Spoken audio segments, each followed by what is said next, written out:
And we're here. Hello.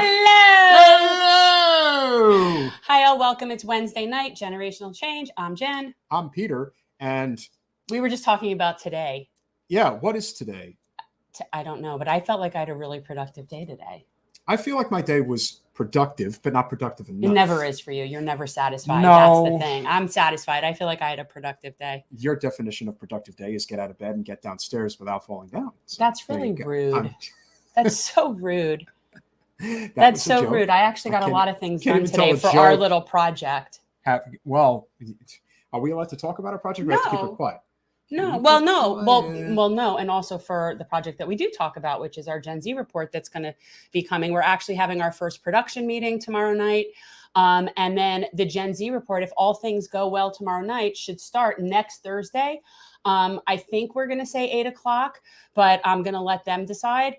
And so tomorrow night we will be having our first production meeting. We have about 6 young people that are going to be like doing the show with us, and we'll hopefully get to the point where we're not like they do it themselves. Like that's the goal.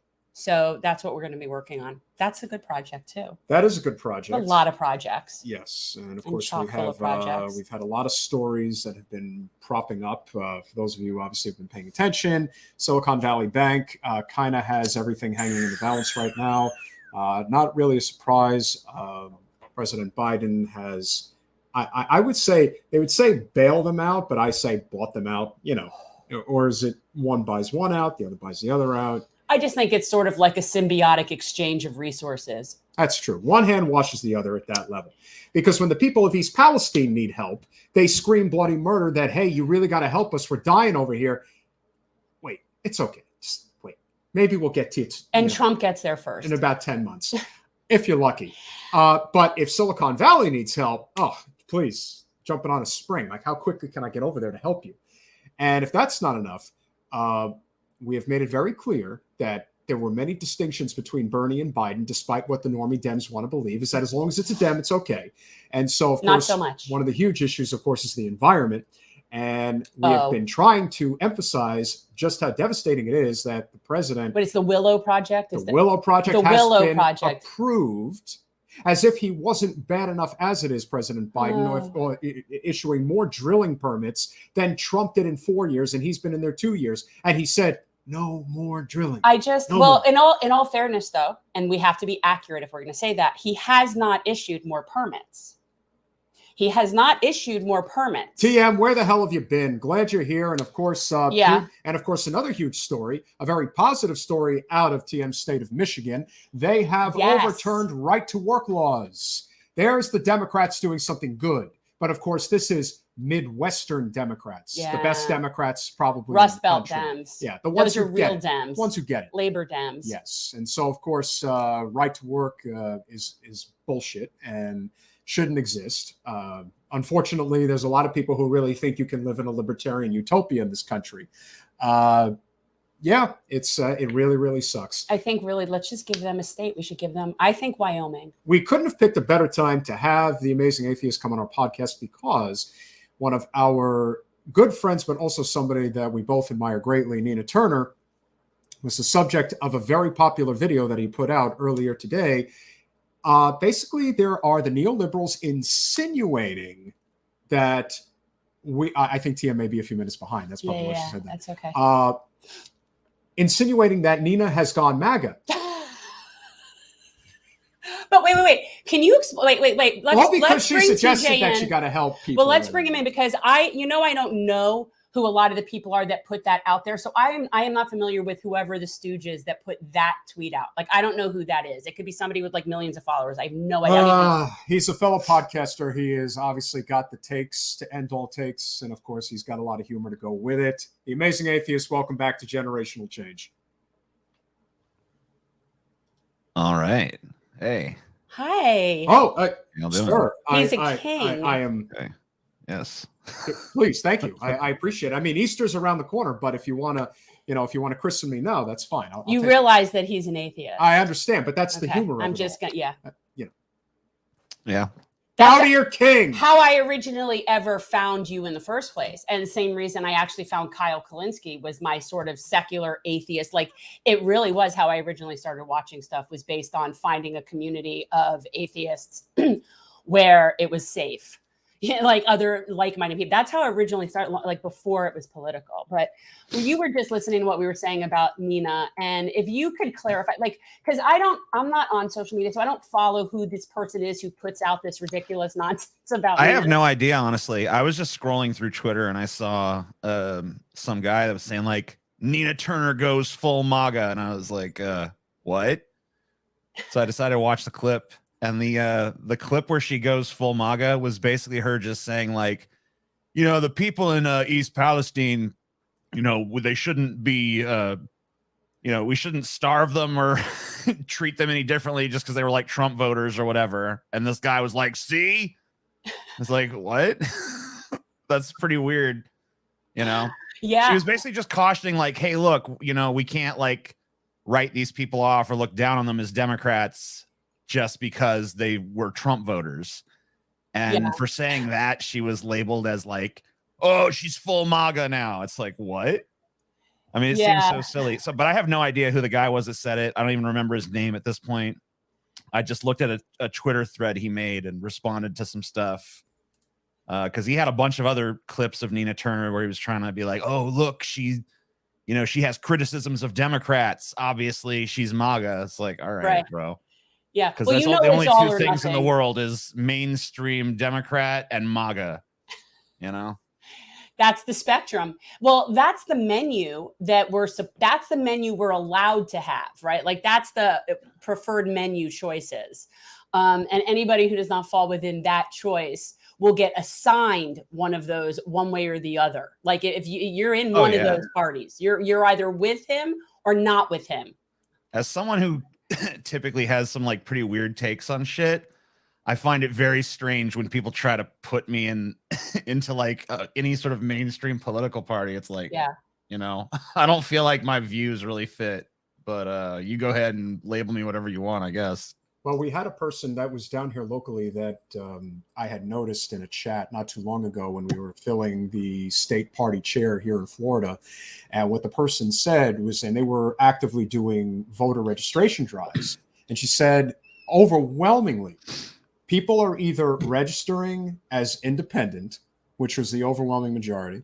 Then you have GOP. And then at the way bottom, you have Democrat. And this is somebody who is really involved saying this. And it just goes to show you that this two-party system is heading for some type of a brick wall collision of some kind. I don't know what it's going to look like, but people are getting sick and tired of not being represented. Who would have guessed that it would result in this type of, you know, hodgepodge of distraction and, you know, obviously the disagreements become something that is just completely over the top. But when you start going after somebody like Nina Turner, who has always been a champion of economic populism, to say that, you know, she's somebody who now supports MAGA, I mean, to me, it's like they're running out of ideas at this point. Nina Turner pretty much supports all forms of populism. I actually can't think of something where I've ever spoken with her about it where she wasn't what we would consider in this country on the left. I mean, relatively to our situation is what I'm saying. Like, I can't think of a single thing where she would ever be on the right. Like, honestly, I can't think of a single thing. So I don't know what that's about. Yeah, I have no idea. I thought it was pretty remarkable that anyone would say that. So, and yet he glossed over the whole point of that. Joy Behar basically said those people deserve it because they voted for Trump, and the complete like stupidity of that comment, as if it couldn't have gone off the rail in another location that might have been a Biden voter location. Like the stupidity of that comment, just like logistically. I feel like it really doesn't make any sense either from just a perspective of like, you know, when it comes to this infrastructure shit, both parties have massive amounts of egg on their face. So you really like, what party was I supposed to vote for to get this fixed? Because neither one of them was going to do it. Yeah. So like, how can you really blame anybody on either side of the political aisle when it comes to an issue that, I mean, like, I can understand if it was an issue that like trans rights or something, where there's really an actual distinctive legislatable, point-outable difference. But on infrastructure, they've both fucking been asleep for a century. So, like, what is the option there? What was I supposed to fucking vote for? And you bring up a really great point with the whole culture war distraction. There was a clip of Ben Shapiro today talking about how just to make sure that children in this country have enough to eat when they go to school, like if you have to have, free lunch, which is what it should be for everybody, quite frankly. And him saying, this really doesn't cost much, so we shouldn't do it. And I'm thinking, there's the problem right there. It's like, it's too expensive. Don't do it. It's too cheap. Don't do it. And all of that, like the idea that food is not the solution to children being hungry. It's like, all right, bro. And weird take, but okay. I just have to say, I always say that to me, the worst 3 words is school lunch debt. And I remember when I first heard that phrase, and I know that it pertains to elementary school kids. I know it because I know people down here who have come across that in our local area, where the kid is shamed at the end of the cafeteria line. And some people have even dumped the food in the garbage, but not let the kid have it and then give them the PB&J or the cheese sandwich. And they do. This is horrifying to me. And yet we can't seem to afford to give them. Every other country gives their kids food in their public schools. You can't, there's nothing you can. It's like, these are the kind of issues that really sort of get swept away over and over again. Like, there's no news story about it. If I make a video, I mean, I can't completely blame media or anything, because if I make a video school lunches, I know, it's like people are just like, yeah, you don't get views. You don't get views. So it's almost like you have to try to sneak it in something that's a little bit oh yeah, the latest crazy issue of the day. All right, so let's talk about something crazy then. What do you have? Because I'm not out there in the social. I'll be real. I mean, as far as the last, I just got. This is my off week as far as streaming goes. So for the last 5 days, I've pretty much been super low key. I have not been reading a lot of politics or anything like that. So I'm not super finger on the pulse at the moment myself either. So, okay. Well, I think a great story that obviously needs to be addressed, because as we've been very adamant about the fact that, you've got so many of these normie Dems who, and I think about people like Bill Maher, who always say there's just such a small difference between Bernie Sanders and Joe Biden. And it's like, no, there's a huge difference between them, because I am sure, as I could be sure of anything, that if Bernie was the president right now, the Willow Project would not be getting the green light. But unfortunately, because of President Biden and the fact that corporate special interest money will always come calling for its return on investment at some point along the way, and they're calling it in now from big oil, from the fossil fuel industry, to go forward with this drilling project, which is going to decimate the environment in ways that will make the Nord Stream pipeline destruction blush. It seems to me that if we're looking at 2024 and looking for reasons to say that Trump or DeSantis will be the next president, what Biden just did, of course, there's a plethora of different ones to point at. I do think this is very significant, and you see a lot of these people that try to play the game that are defending him. They're not defending this. This is indefensible as far as a lot of people are concerned. Well, I mean, this is another one of these issues where no one is surprised by him doing that. No. And once again, what option did the voters of America really have? Because once again, both your parties are the same on this. This is just another issue where you don't get a say, because they both represent essentially the same position. I mean, it's Republicans is drill, baby, drill. And the Democrats is we don't really want to drill, but we're gonna. And it's oh, well, what a fucking profound goddamn difference. The Democrats do all the same evil shit, but they go man, I really wish I wasn't doing this right now. Well, they always act they always act like they're hands forced. Right? Do it proudly or do it with this contrition. when Biden killed the rail workers unionization. All this. God damn, I wish I wasn't fucking doing this. Oh, I wish I didn't have to, but I do. It's like, oh, wow, the contrition, that really changes things. You know what I mean? Well, that's why they like to be in the minority party. That's one of the things, like, I truly believe they like the whole game of that. When they're in the minority party, what they can do is sit around and fundraise by scaring people. And then when they're in power, they actually are more expected to, why don't they do things? Not that they do anyway, but I think they prefer just sort of being in the minority and just letting the corporate dollars just speak to them. That's what I think. Yeah, they govern identically in so many regards. Yeah. But then they talk a little different. Well, that's the thing, because they're appealing to different groups. So the messaging is different, but the end result is the same. The end result is all roads lead to the oligarchy. All roads lead to capital. So that's just how it goes. I feel like it's just an empire and capitalism, and we're just watching it unfold. And they're going to just keep it. And the parties is just sort of like political theater. It doesn't really matter. They have different things that they use for the theater performance. We often make clear distinction when it comes to why certain, mega corporations give the money that they give. ConocoPhillips obviously is a huge donor of both major political parties, much as Norfolk Southern is a major donor of both the RNC and the DNC. And that is why nothing will happen for the people of East Palestine. The ConocoPhillips Alaska's Willow project, they're doing this in Alaska, which is unbelievable. Well, and I'll talk about how this is, we'll see if it mentions the indigenous people, because that's a mixed bag there right now. Will produce an estimated 160,000 barrels of oil per day over the next 30 years.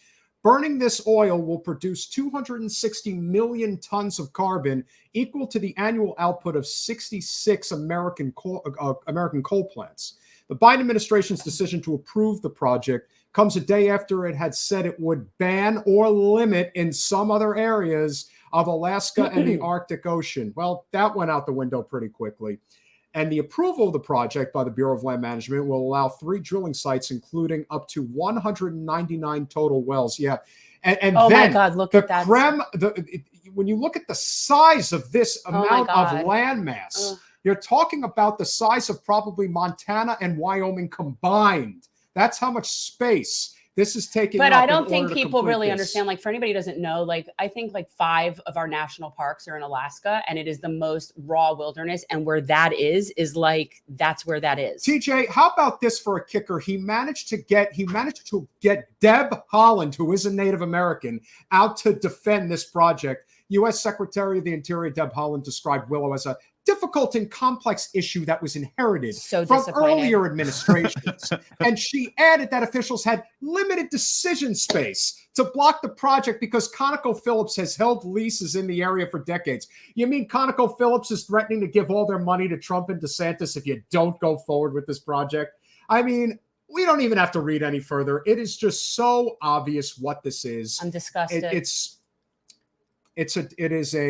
And they're using the native people. Like, I see that happening, because I saw something where it was talking about that there is at least one tribe, there is a group of indigenous people that do support this project, because as far as they know, they're going to get to reap some of the spoils of it. It'll provide jobs. There's always going to be on that. I mean, there's so much money in doing this that they've literally bought all of the politicians they need and all of the tokenistic native support that they need. Yeah. And, like, unfortunately, just one of those results of capitalism, right? Because the second that you put this profit motive above anything else, well, what a beautiful unspoiled wilderness. Well, yeah, that's great, but oil money. Well, what about the planet? Well, that's great, but, oil money. And it just seems like, because there's not as much money in putting in some windmills or something, they're just like, well, no, fuck that. Hydroelectric or something like that. Or even, I'm not personally into nuclear, but it is definitely cleaner than a lot of this stuff. Think of it this way. Nuclear has 0 carbon footprint, even though there's risk involved like any energy project, but if you're going to put an energy I still think, I mean, like, I'm not a nuclear proponent really, but I fucking still think it's better than like coal and oil and shit like that. So. Well, think of it this way. If you were to put a nuclear plant in that part of the world, no one lives there except animals and, wildlife, things like that. But you could get the energy you need by not decimating the planet in the process. See, this is guys, this is sort of like a little precursor. We will be speaking with the Bright Green Lies people of that awesome book that I read, and we will be talking about all of this stuff. But, one of the things that we know is that deforestation is the biggest. Like, if we would actually reforest, that would start to help the problem more than anything. So the fact that they want to deforest is actually the bigger issue than the emissions, right? Like, it's all a problem. But I think that they sell things like this is better because X, Y, and Z, but it isn't. They're all the same. It's finite resources, people. You're killing the planet. That's all. It's just like you can't. It's only going to be for so long. And then when we're deindustrialized, only certain people will be able to survive. Note, hint: it will not be the East Coast urbanites. They will not survive when we lose the industrialization era. Yeah. No. Well, I mean, and you see that more and more jobs done by human beings are being automated away in one shape, one form or another, by AI, robotics, and the fusion of the two things. So, you're kind of getting to a worrying point where the elites, the billionaire class, has complete control of this technology. They own it. And, human beings are kind of like more and more obsolete. So it kind of almost, and it seems like we're more and more just sucking up every resource out of this planet possible. So it really just kind of like leads you to this scary conclusion of like sort of the earth as a desolate husk with a very low human population, but that population is being like cared for by like an AI sort of like nanny state. Well, here's the problem. The only problem with that is it still relies on energy, on major energy sources. And the concept is eventually we are going to run out of energy sources. And when that happens, what the planet looks like will be all that's left to sort of hopefully self-repair with like regeneration, which can happen if we would get rid of monocrop agriculture and stop giving the military industrial complex money. Those are two things right there that would significantly help the planet, but we're not talking about that. Right. And I mean, the monocrop thing is another just like outcropping of, capitalism. Yeah. And, like, especially in this country with all the stuff that's like just corn syrup, corn starch, whatever the fuck else. I mean, and you see these like large, gigantic, like you drive across America, like most of what you see is freaking farmland. Yeah. And obviously like we need farmland, but just like the amount of space that's now just devoted to like, I'm going to grow insane amounts of this one crop, whereas there used to be like biodiversity in that area, probably like thousands of species of plants and, insects and stuff living there. And now it's just like, it's all corn. It's all just grass. Whatever that, to feed cattle. It's just whatever the hell they've monocropped and just like totally destroyed, like whatever, and I understand that like humanity needs to do this to an extent. Like, I'm not some like super unreasonable person where, like we have to be totally burdened by this expectation of perfection as beings. Like, I understand, like we can take something from nature. We are good at that. But this idea that we should just do it endlessly and foolishly as we just hurtle towards a cliff, when you're making decisions like that, it's obvious that your fucking priorities are fucked up. So as a species, we're hurtling towards this cliff, but we're just like, but we're getting so rich doing it. It's like, you're insane. You're a fucking lunatic. Humanity has lost its mind. Yeah. And I think it's all about money. Well, it's about money, and it's also about power. The whole concept of the monoculture thing, the monocrop thing, it's so people like Bill Gates can own the world's food sources. It's so companies like Monsanto, which, yes, it's profit, for sure, it's profit, but it's about, I have this idea that they're just trying to control all of the world's food source, just like Nestle with the water. And I think that when you look at the idea of monocrop, that's who it serves, are people like that. It doesn't serve the communities that have these in them when he does it in places like Africa. He goes in and destroys their local agricultural system, their local small sustainable systems.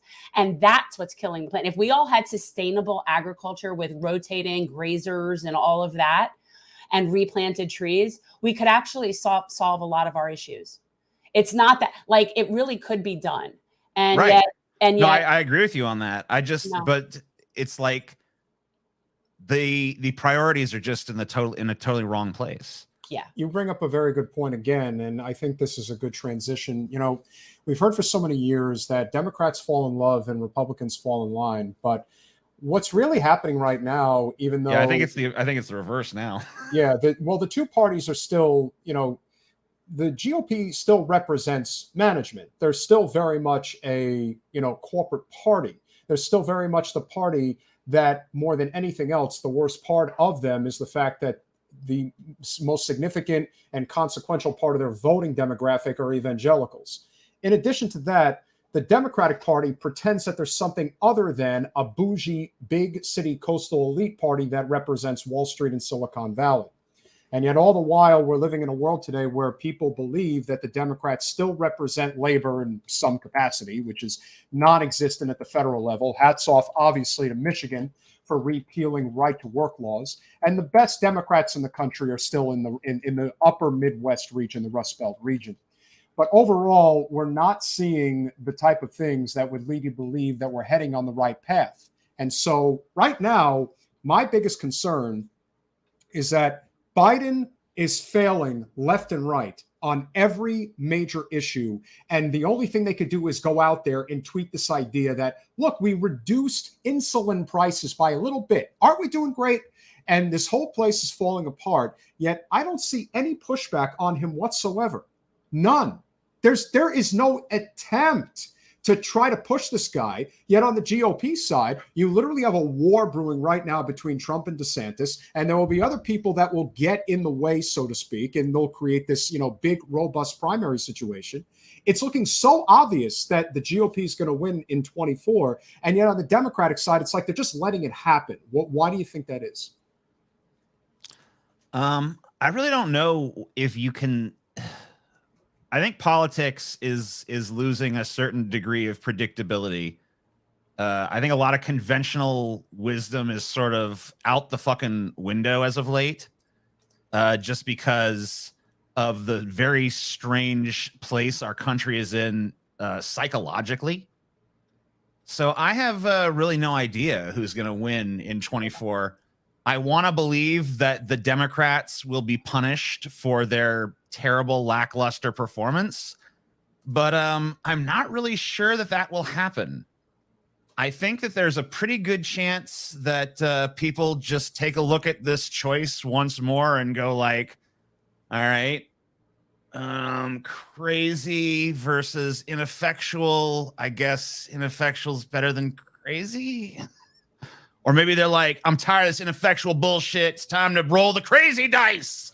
And I don't know. Like, it seems like, you know, all of the things that I feel like when I was a little younger, I used to kind of look at for these presidential elections, like, oh, yeah, this thing and this thing and this thing. These are like previous metrics. Here's like Vegas voting odds, and those have usually been correct. And, you know, but it seems like all that's just kind of out the window. So I don't really know if the Biden administration is throwing its a chance away, or if they're just going to continue to bank on, look, those guys are fucking nuts. You really want to put them in charge? I mean, and like you said, they kind of love to be a minority party anyway. But I mean, I'm sure that they're fine either way. I'm sure both the parties are probably fine either way. Like, yeah, we're the scrappy underdog again. Gotta fight the power that's, they're doing all kinds of evil shit, you guys. It's a nightmare. Get us in charge. We'll fix it. And it's the same fucking narrative. It's just like different little issues to split people up.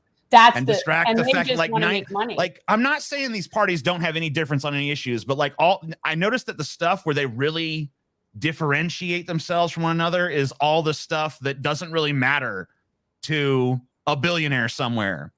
Like, trans rights, maybe that's important, but it's not that important to some super rich motherfucker. He doesn't need to give a shit. He's like, do I get my mansion? Do I get my billions of dollars? Do I get my private jet? Okay, I'm still good. Silicon Valley Bank would be a perfect example. They did, somebody tracked down, I guess, like their hype video that they did, basically showing their diversity and how great it is that us masters of the universe don't really care what you look like or, what you do in your personal life, as long as you are maintaining that this system is broken and we're going to benefit as a result of it.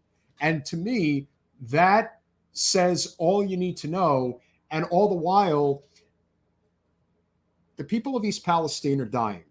It's obvious that that's what's going to happen. And this administration has done absolutely nothing to help them. On top of that, the second Silicon Valley gets kicked in the nuts ever so briefly. They can't get over there fast enough to get on their knees and help them and literally pet them and, the rest to make them better, because that's how this works. I don't know how many more signs people need to see that this red-blue thing is a crock of shit. That's all it is. Yeah, I think that there's not much of a difference. I don't think that there's no difference. I think there's not much. And I think that it's all on social issues. I think basically every once in a while they pick a new group of people to just like hang their rights over the flames, like, oh shit, are we gonna drop your rights in the fire? Oh, and then the other party's like, we'll stop them, vote for us. Oh yeah, we might do it. It's like, okay, shit. Political. And by the way, the money is the mark of the beast. Fuck digital currency in general. The minute that you've decided the dollar sign was your god, that was the mark of the beast. But I am an atheist, so yeah, I don't believe in a literal fucking mark of the beast. Yeah, I'm not big in a metaphorical sense. Money was the mark of the beast. Sorry. All right, so I have a question for you though. So what's with the costumes and stuff? Like, what is that? Some sort of like, is it a game thing? It's definitely cool. The crown is so that I can eventually ascend to the throne of humanity once I take over and solve all these problems, So. All right, but it's not any particular like show or thing. No. I don't consider it a show. It's just my weird existence. That's all. No, I dig it. I think it's cool. I have a headdress that I made for myself. I actually made myself a headdress with antlers and vulture feathers. And it's really friggin' cool. It's like the coolest thing I've made. And I don't wear it because I think, it's almost like for like a Vegas dancer type big headpiece, but it's really cool. So I fully appreciate that you feel the need for it's really cool. I'll have to bring it in here sometime, because like I made the antlers even. Well, they're not real antlers myself, but yeah, you have antlers? This, so. You have antlers? No. Do I? I have masks. Well, you might have horns popping. No, I remember when I worked at Outback Steakhouse in Indianapolis, the people, and I'm being Jewish, the people in the kitchen, they actually were shocked that I didn't have horns. Well, this was in 90, like 2-ish, 93. Wait. There you go. So the Night King, Game of Thrones. Yeah, well, I don't watch that. I do not watch Game of Thrones. I actually haven't watched a single episode. I haven't seen Breaking Bad. He doesn't sit still long enough to commit to shows. Yeah. Well, I did commit. Well, to be fair, doing the politics stuff, I did watch House of Cards. That's a stretch. That's a show that, according to Bill Clinton, of all people, is as accurate as anything regarding how things work in D.C. Does that surprise anyone? Are you really supposed to be saying that out loud? Did you watch that? Did you watch House of Cards? I watched the first season.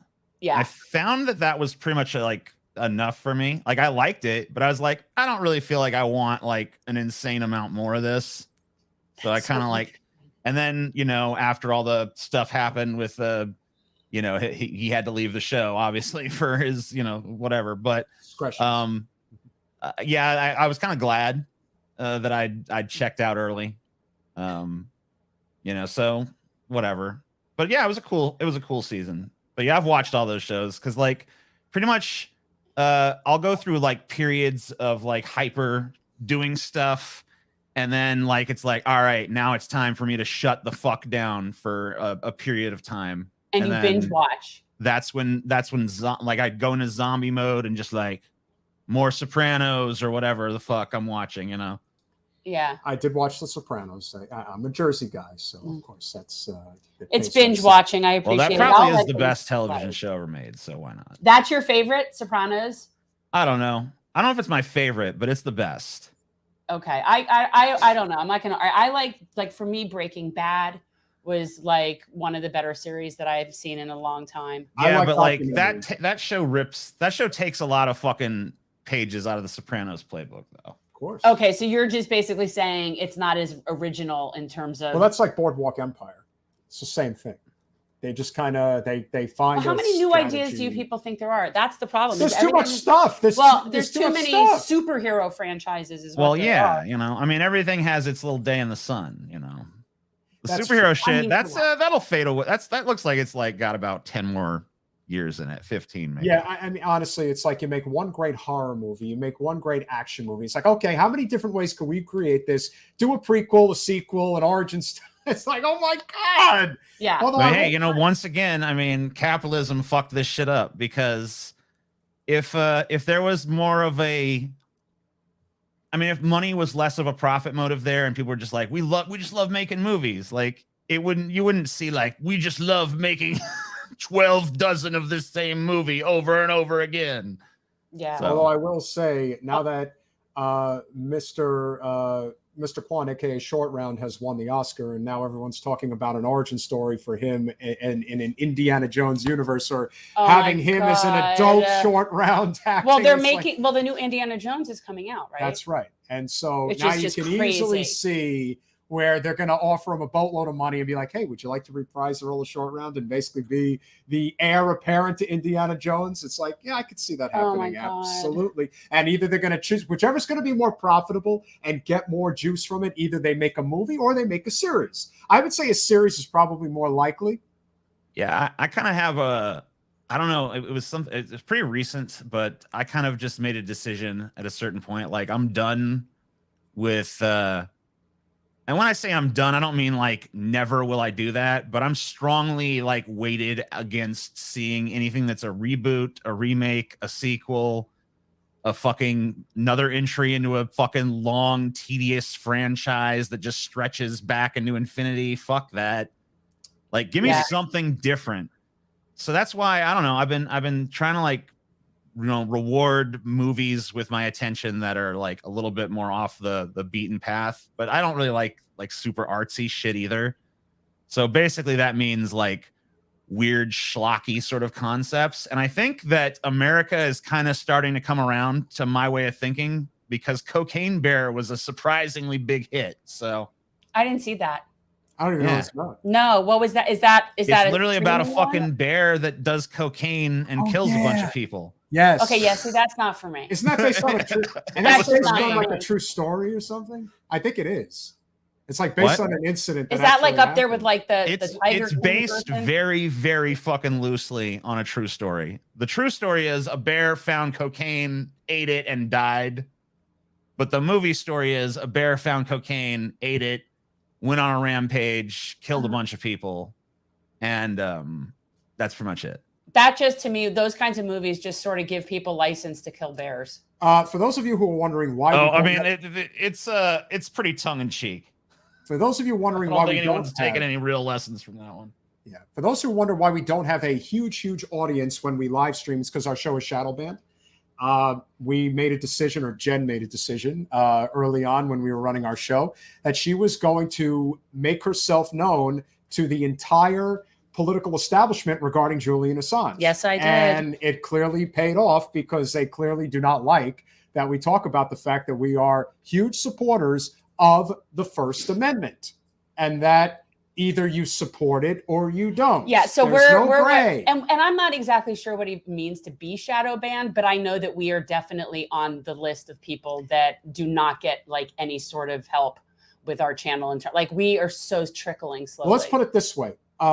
We are the only podcast, if you will, in the last week that had on Matt Taibbi. He's only gone on huge shows like he's on Fox and I think he was on CNBC or something like that. Point being is the only way you would know that he was on our show is if you search for Matt Taibbi and you search specifically on the given day, and then our thing would pop up. It's not going to pop up on any algorithm, even though he's one of the most searched names on the internet right now. Our show will come up. Along with Debbie Wasserman Schultz. What a surprise. I assume that you caught wind of that whole fiasco that happened a week ago. Which one now? The one where Taibbi was summoned or was invited, I should say. It was Matt Taibbi and Michael Schellenberger were asked to come to the House committee here, whatever it was, about the Twitter files. Right. And he had to be questioned, and they mocked him as a so-called journalist. They were so rude to him, specifically our congresswoman, was just so rude to him.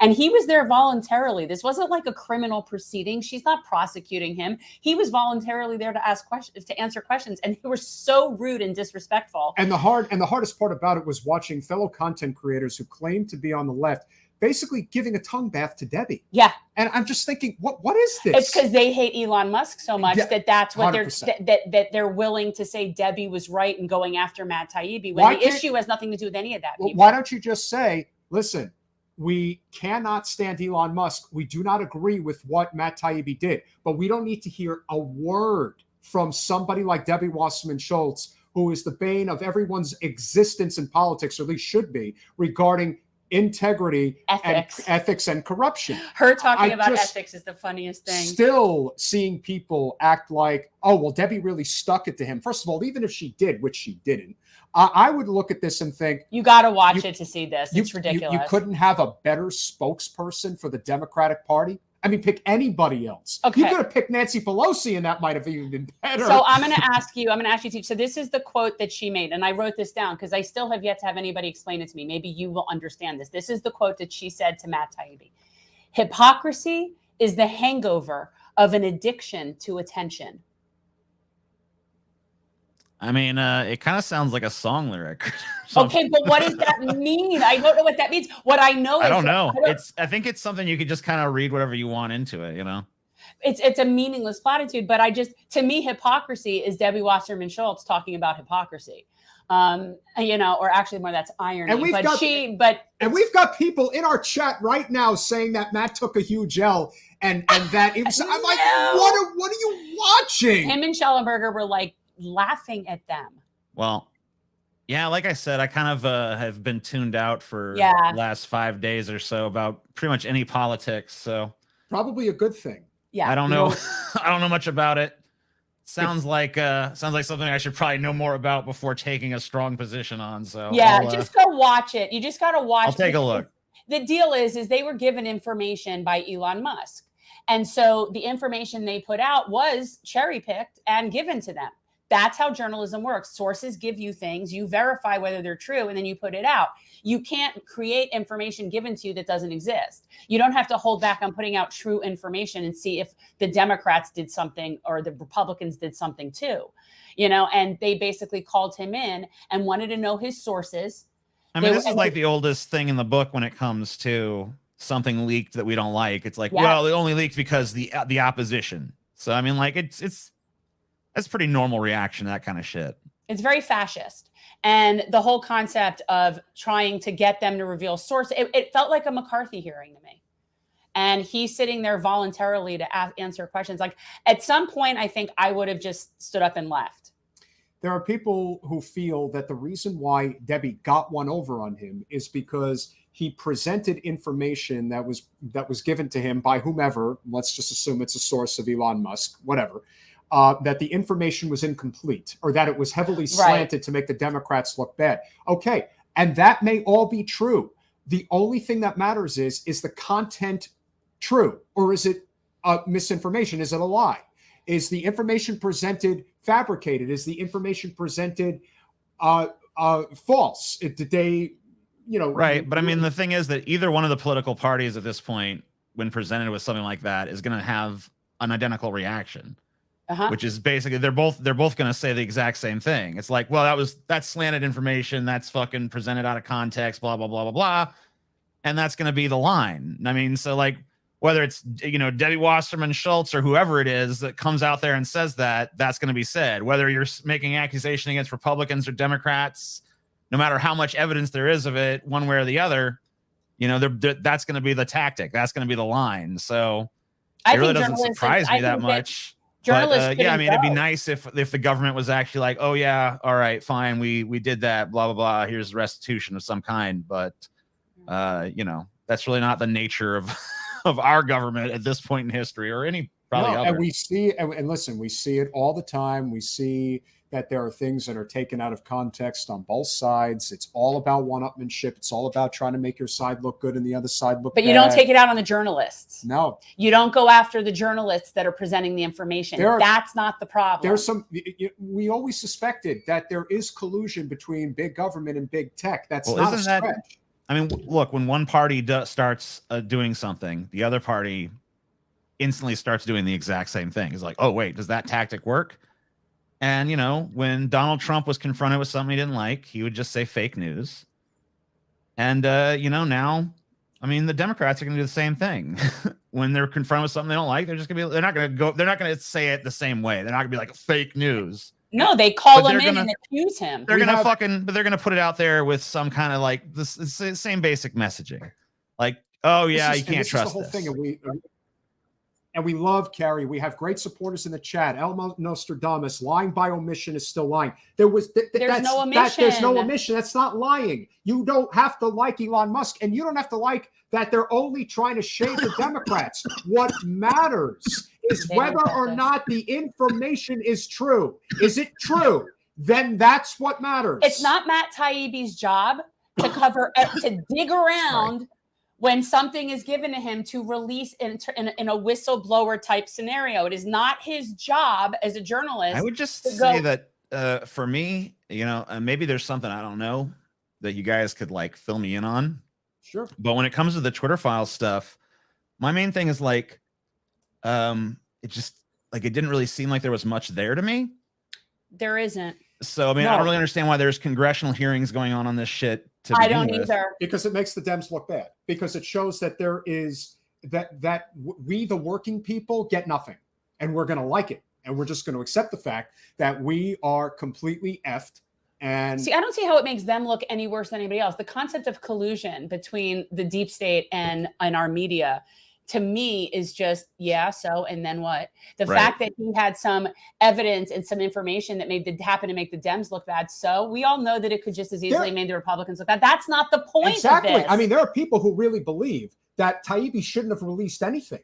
People shouldn't know about this because it makes the Dems look bad and it doesn't put forward anything regarding what the Trump administration did and stuff like that. That wasn't given to him. Do you see us cheering on the Trump administration? He'd love for somebody to give him that information, and he would have released that too. But this just goes back to kind of like the thing with Nina Turner. It's like you say anything against the Democrats, and it's like you might as well, in a lot of people's eyes, it's like, well, you're basically thrown in with Trump. Then it's like, well.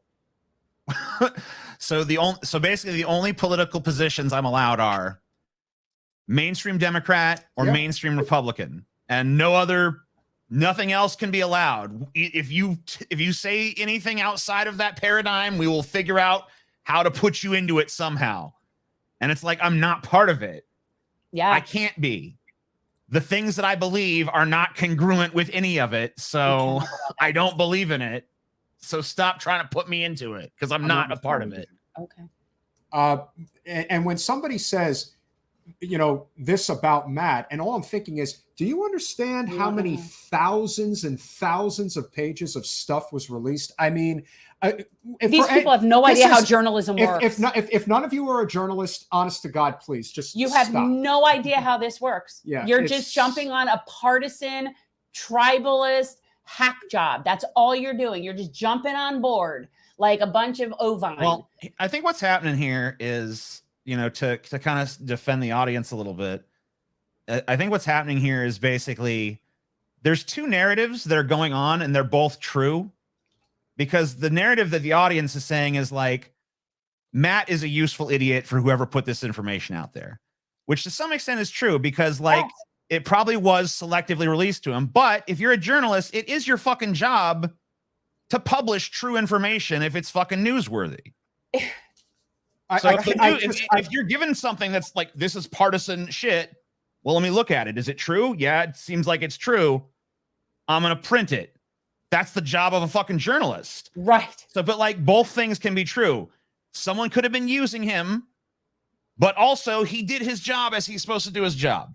Now, that being said, like I said, I'm hearing about this shit in the context of this conversation. So if I'm saying something wrong or ignorant, then, forgive me. No, it's true. And this again just gets back to the point where everyone has an opinion about, well, he shouldn't have done it this way, he shouldn't have done it that way. And all I'm thinking is, even if that's all true, that's fine. Did he lie? Now, if he lied, they would have been able to expose that at the Their hearing. argument is that he wasn't, that he didn't put up on other sides. Here's the thing, right? Matt Taibbi is a journalist. He makes money for what he does because that's what he does for a living. So like for Debbie, she's like, you made money off of this. Yes. And he got more followers. Yes. That's part of his job. He's a journalist. So yes, that's what he does. And you know what? He has zero obligation to the Democratic Party. Zero. And seeing anybody, TJ, more than anything else, just the idea to even wrap your head around people defending Debbie Wasserman Schultz, like the fact I even have to say that, I can't fathom it. It's so beyond the pale at this point that we are living in an alternate universe. It's almost like I want to pretend like I'm a king and put a crown on and go into a fantasy world because I'm better off there. At least there I might be able to control the narrative as to what's going on. Here I am looking at people saying this in real time and hearing it out there in the open and just thinking, do you forget what this woman did? Do you forget, again, anybody else? You could have had anybody else, and that should have been the demand. It should have been, I don't need to hear a word about integrity regarding political decision-making or journalistic ethics. And you're out there saying, well, but she really got him. No, she didn't get him on all anything. This is doing is like prosecuting journalists for doing their job. That's all you're doing, which is basically controlling information, which, by the way, is extremely authoritarian. That's fascist. And I have to say this because you're driving me crazy. Dirtbag leftist. Glenn Greenwald is not the be-all, end-all arbiter of journalistic ethics. I'm just going to put that out there. He's a good guy. He's done some good work, but that does not make it true. TJ, you support Julian Assange, right? And that he shouldn't be incarcerated for what he did? Yeah, I don't think he should be. Okay, so same argument here.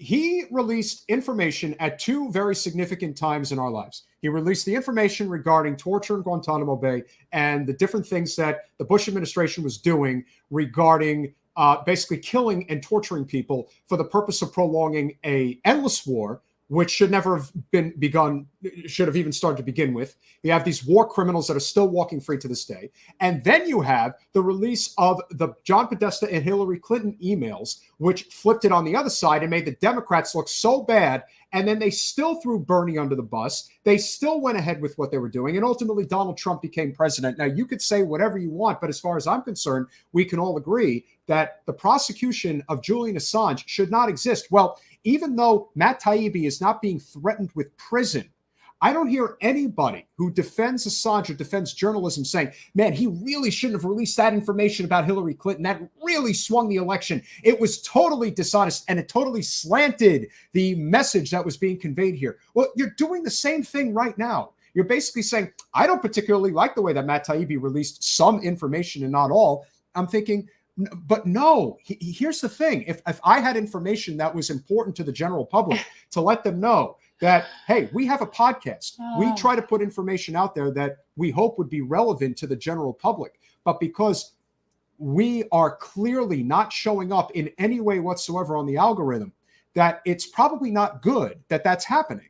Well, there's not a lot we can do about it. But if people that are supposed to be on our side are basically saying, well, you know, I like you guys, but I kind of understand them shadow banning you because you only talk about such and such.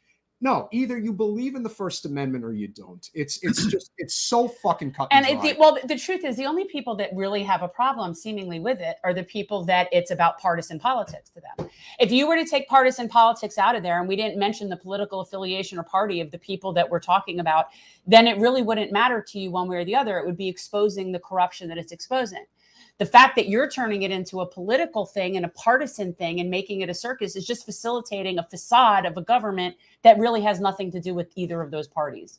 So I appreciate that you think that what he did matters, like, because one side and the other side, they're the same side. They're the same side. So that's the problem. But I got some good news, TJ. You do get to save some money on your insulin. So if you were concerned about whether or not you would get a little bit of a reduction in the price of your insulin, well, guess what? The Biden administration did that for you. So we should all just be grateful, I guess. Thanks. I mean, when it comes to these political parties, though, I mean, someone being dishonest or having a spotty track record is kind of like a plus because they can, hey, they've gone out and lied before. They can lie again. They're good at that. Yeah. So, I mean, like, it's kind of like a credit. I mean, whatever figurehead you put to it. I mean, like, like you guys like anybody but Debbie Wasserman Schultz, but like, where are you going to find one with integrity? Like put the one with integrity up there. It's like, which one's that? Where's that one? Yeah. So it's like, hard to come by. They're all fucking corrupt. But I just don't know how you're going to really solve that. Because it's like, I feel like the reason that people get bent out of shape about shit like, these leaks or whatever, or the Twitter files stuff is probably because the tactic that's used where we're all just funneled into this Democrat versus Republican paradigm no matter what. Because no matter what we do, it's like, here you go. You're in the paradigm. So people get very invested in it because it's like, well, I guess I'm in the paradigm. I got to go against this and I got to be for this. And it gets to the point where what you actually believe or want, like people stop caring about that as much. It's like, well, obviously the world could be better, but we got to play this game. It's like, no, you don't. You do not have to play that game over there. There's a third way. Embrace the third way. I think Dustin has a great question. Well, and can we just say like that the spoon-fed comment is ridiculous? Because here's the thing, all journalists are spoon-fed. They're given information that they're given by sources. That's what a source does. So would you say Daniel Ellsberg was spoon-fed the Pentagon Papers? Like deep throat. Right. Like all journalists, if you have a source, that's who gives you the information. You verify if it's true. And if you think that the public should know, a lot of time the source is going to have an agenda too. So. Absolutely. And that's how it works. But you can't avoid that. The goal is to balance, is this information important for the public to know? And is it true? That's it. It doesn't matter if someone else might have a different opinion. Is this true? And is there in a public interest? That's his job. So his job is not run cover for the Democrats. So being the amazing atheist, and I think this is a great place to wind down the conversation. So being the amazing atheist, how much similarity would you say there is between political cultism and religious cultism? I mean, I would go pretty far on that. To me, I've kind of broadened my thinking on this to, there's always going to be ideology and there's always going to be dogma. But is the dogma is it derived from reason or is it derived from something else? Like desire. like desire for an afterlife or desire for money, whatever the desire may be. So when I look at politics, I see a lot of the same sort of irrational dogmas that I see in religion. Because in the same way that religion is often motivated by power or influence or some fantasy of heaven, the dogma of politics is similarly motivated by desire for power, money, influence, and maybe a heaven on earth, maybe a heaven beyond, because a lot of times religion and politics are intersected, especially in this country. So, yeah, I think there is a lot of connection directly and a lot of things that are pretty comparable. And, you know, it has its own little rituals and, you know, God bless you and God bless America. It's the end of every speech, but it's also, you could look at it as like the same way you look at an amen. Has its own symbol, American flag versus the cross, two symbols that are often paired together. So, yeah, I mean, it's a pretty strong comparison, honestly. Yeah, I think so too. People like to have teams. People are very into teams and they're very into labels. Everybody likes to know what my label is. Well, are you a socialist? Are you a communist? Are you like, everybody's interested in my label. I've sort of officially decided I have none. I'm not an ist. I don't have an ism. I am without ism. Yeah, and, I mean, I pretty much let people self-apply those to me. I rarely, I mean, I'll call myself an atheist because it comes down to just one position. Correct. You know, right, there's very few isms I'll apply to myself. Like, I, you know, and usually I try to keep it vague. It's the same thing I don't like where you get to like, especially, you'll see this especially in metal genres of music, like these subcategorizations down to the gnat's ass. And, I feel like I try to avoid that. Like if I'm going to adopt a label, it's going to be something pretty broad that maybe just answers a simple question. Right. Like, do you believe in God? No, I'm an atheist. Yeah, that one I do take. Like I own that. I have for years. I've never not been an atheist. Like I was always an atheist. I grew up like I never believed in the mythical sky being any more than I believed in Santa Claus ever. Like it was always the same to me. I never thought that it was never even a consideration to me that that was a thing, that was real. I always thought it was something that people used to make themselves feel better. Kind of. Like I was the same way. Like I remember being a kid and like my parents were telling me all this.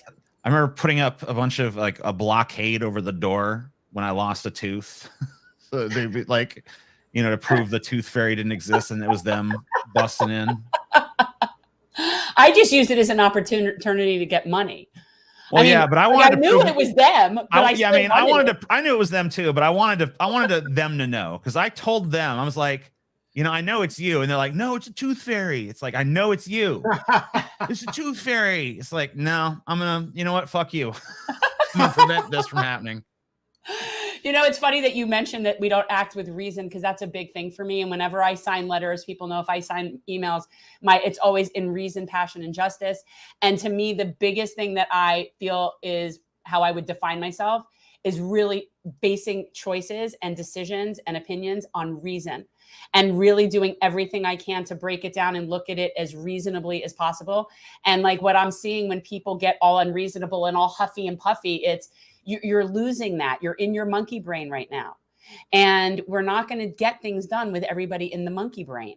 And that's what I try to do that as often as possible. Yeah, being able to see outside of that bubble is not an easy thing to do. And everyone's guilty of it. We all have our moments where we slip into that. And I also, you know, for me personally, I'm spiritual. I'm not an atheist, but I think organized religion is a joke. I mean, it's just a way to control the masses. It's extremely effective. Of course, absolutely. Well, fear rules. You know, our Congresswoman, Debbie Wasserman Schultz, has been able to rule as the Queen of Broward and frankly as the head of the Florida Democratic Party through fear for a very long time. Money, power, and fear. And there is the religious component to that. That is the component that fits it into a tight box. Yeah. And that's why you see so many people, you know, basically looking at it as, well, I'm on team blue. Well, I'm on team Jesus, or I'm on team Mohammed, or I'm on team Judaism, whatever it is. It becomes this lack of rational thought that takes over your ability to think cognitively in a rational way. And I think it's no different. I think we're seeing it all the time that people are just so afraid to, step away from their dogma, even though I think we're kind of entering a period of enlightenment where I think people are starting to feel like maybe it's worth trying. How do you see it? Do you think we may be getting somewhere there? I think that one of the benefits of living in such an interesting time is that it does seem like there is a new sort of openness and hunger in the population for a real shakeup. And I feel like people are still looking for that to come out of this conventional system. But I feel like if you really want an unconventional solution, you almost have to embrace a more unconventional approach. And I don't think we're quite to the unconventional approach yet, but I think that there is a hunger for something that's a little novel. We're working on that. What are you working on right now? What's that? What are you working on right now? What am I working on right now? Well, like, what's your regular, like, do you do live stream, or do you just like, I'm not sure. I mean, I've been doing live streams on the Amazing Atheist channel. I do little chill streams on my TJ Does Life channel. I do a stream with we do streams most Mondays and Fridays over on the not Drunken Peasants, the Deep Fat Fried channel. And we also have an Onion Nuggets channel. That's Nuggets with a Z, where you can see clips from all of our streams. And you can see clips of my streams on the Amazing Atheist channel. I have a bunch of channels. Yeah, you do have a lot of channels. Yeah, sorry.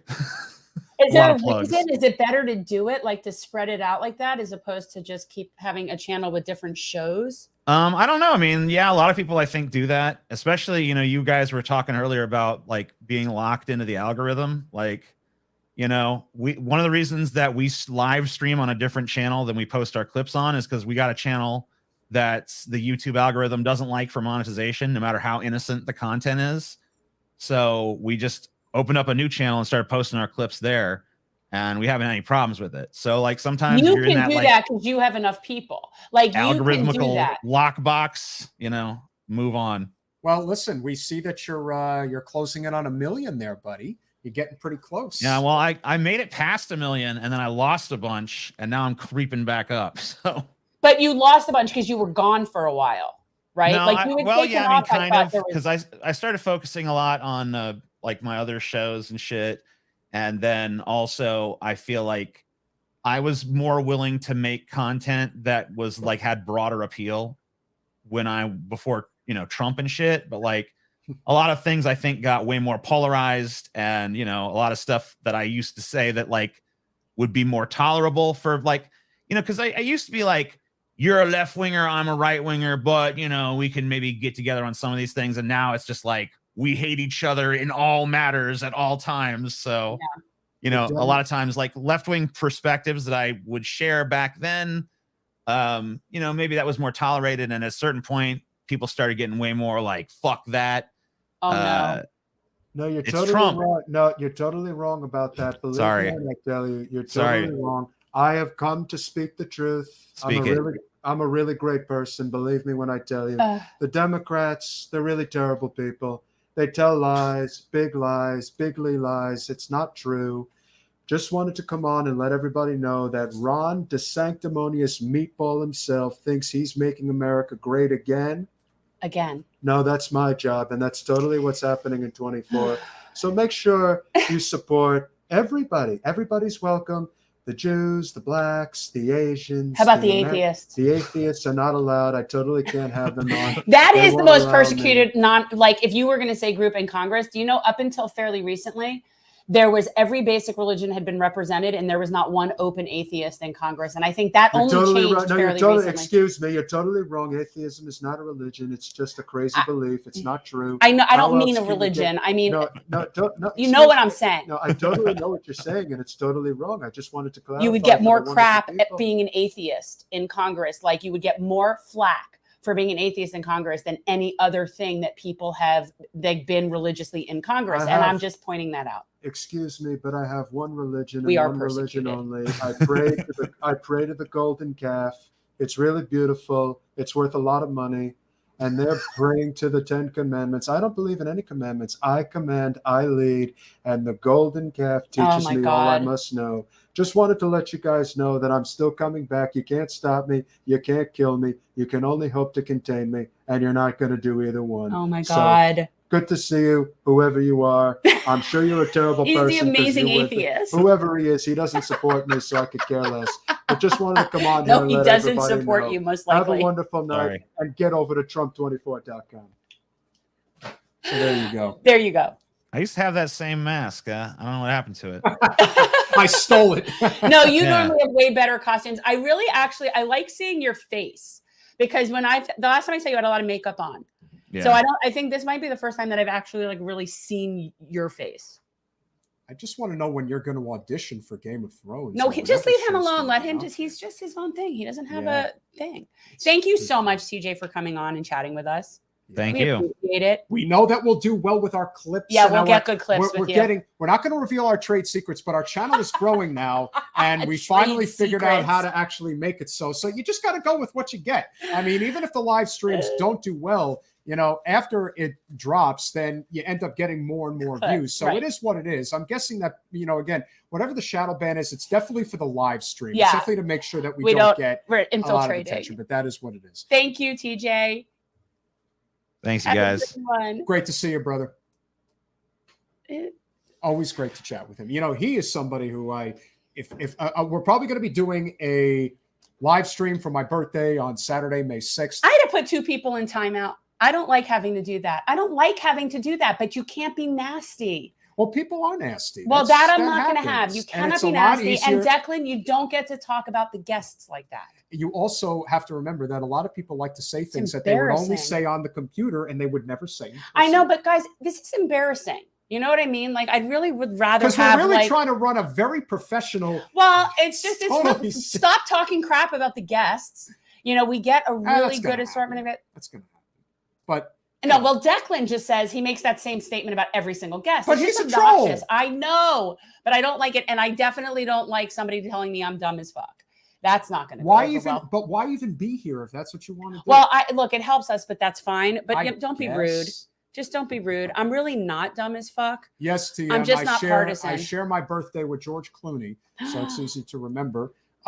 I didn't realize that. That is, I did know that Clooney was a Taurus. So I did know TJ, that. if you're still hearing this, Saturday, May 6th, we'll do it in the afternoon. It's his birthday, so he gets to pick what he wants to do. Like a big live stream get together of a whole. I wish there was a way I could do something that would be remotely surprising, but I can't really, because you are the person who finds the guests and invites them on. And if I were to say to you, let's bring this person on, then it wouldn't be a surprise. No, that's true. And I have a few ideas of a way to do like some surprises, but I'm just not sure how to go about it. And the person I would ask how to go about it would be you. So then it kind of eliminates the point of a surprise. Yeah. So guys, if you like what we're doing or trying to do, do your routine. You do your shtick. I think you guys appreciate, well, to some degree. I mean, even the people who don't like us still show up. So go to patreon.com/generational change for as little as $5, like at Subway. You can get yourself the Lulu sticker as an introduction.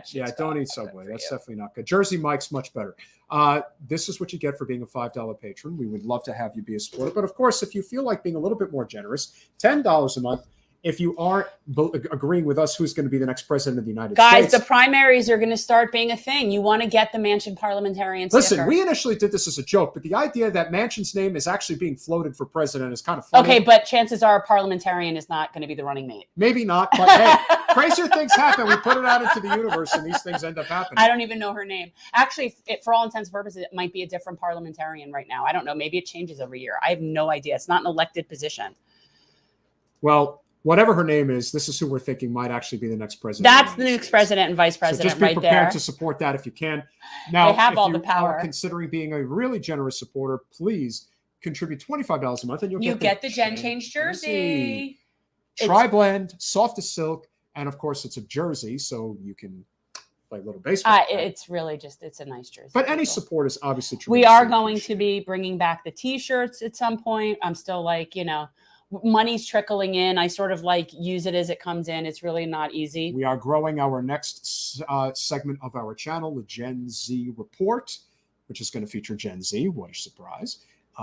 Tomorrow night we'll be having another meeting. We're having our first production meeting tomorrow night.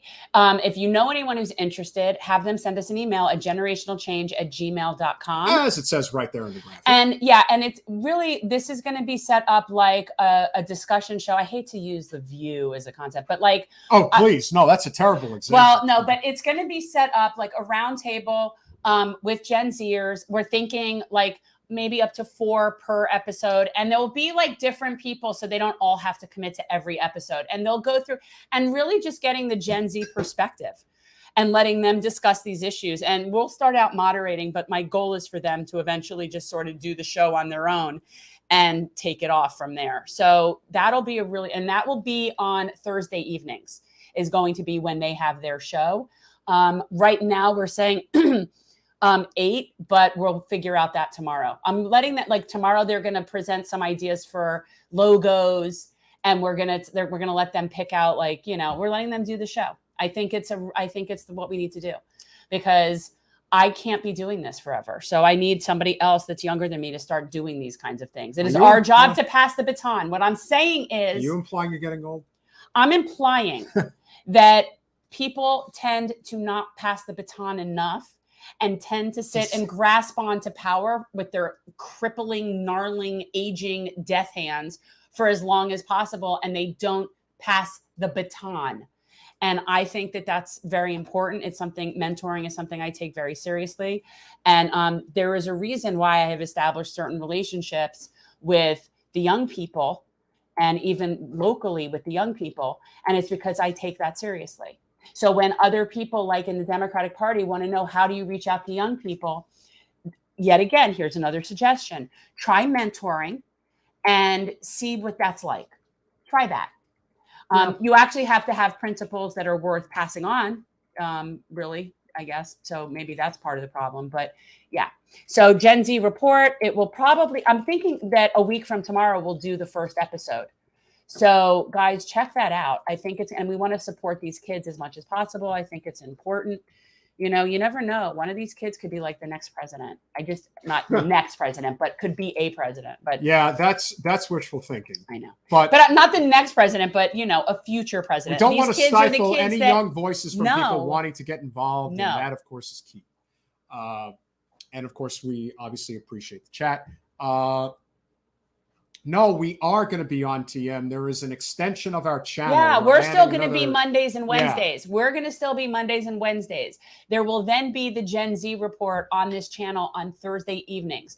We will start out do it with them, like moderating it, but eventually our job is to not be doing the Thursday show with them. What I'm talking about overall is passing the baton.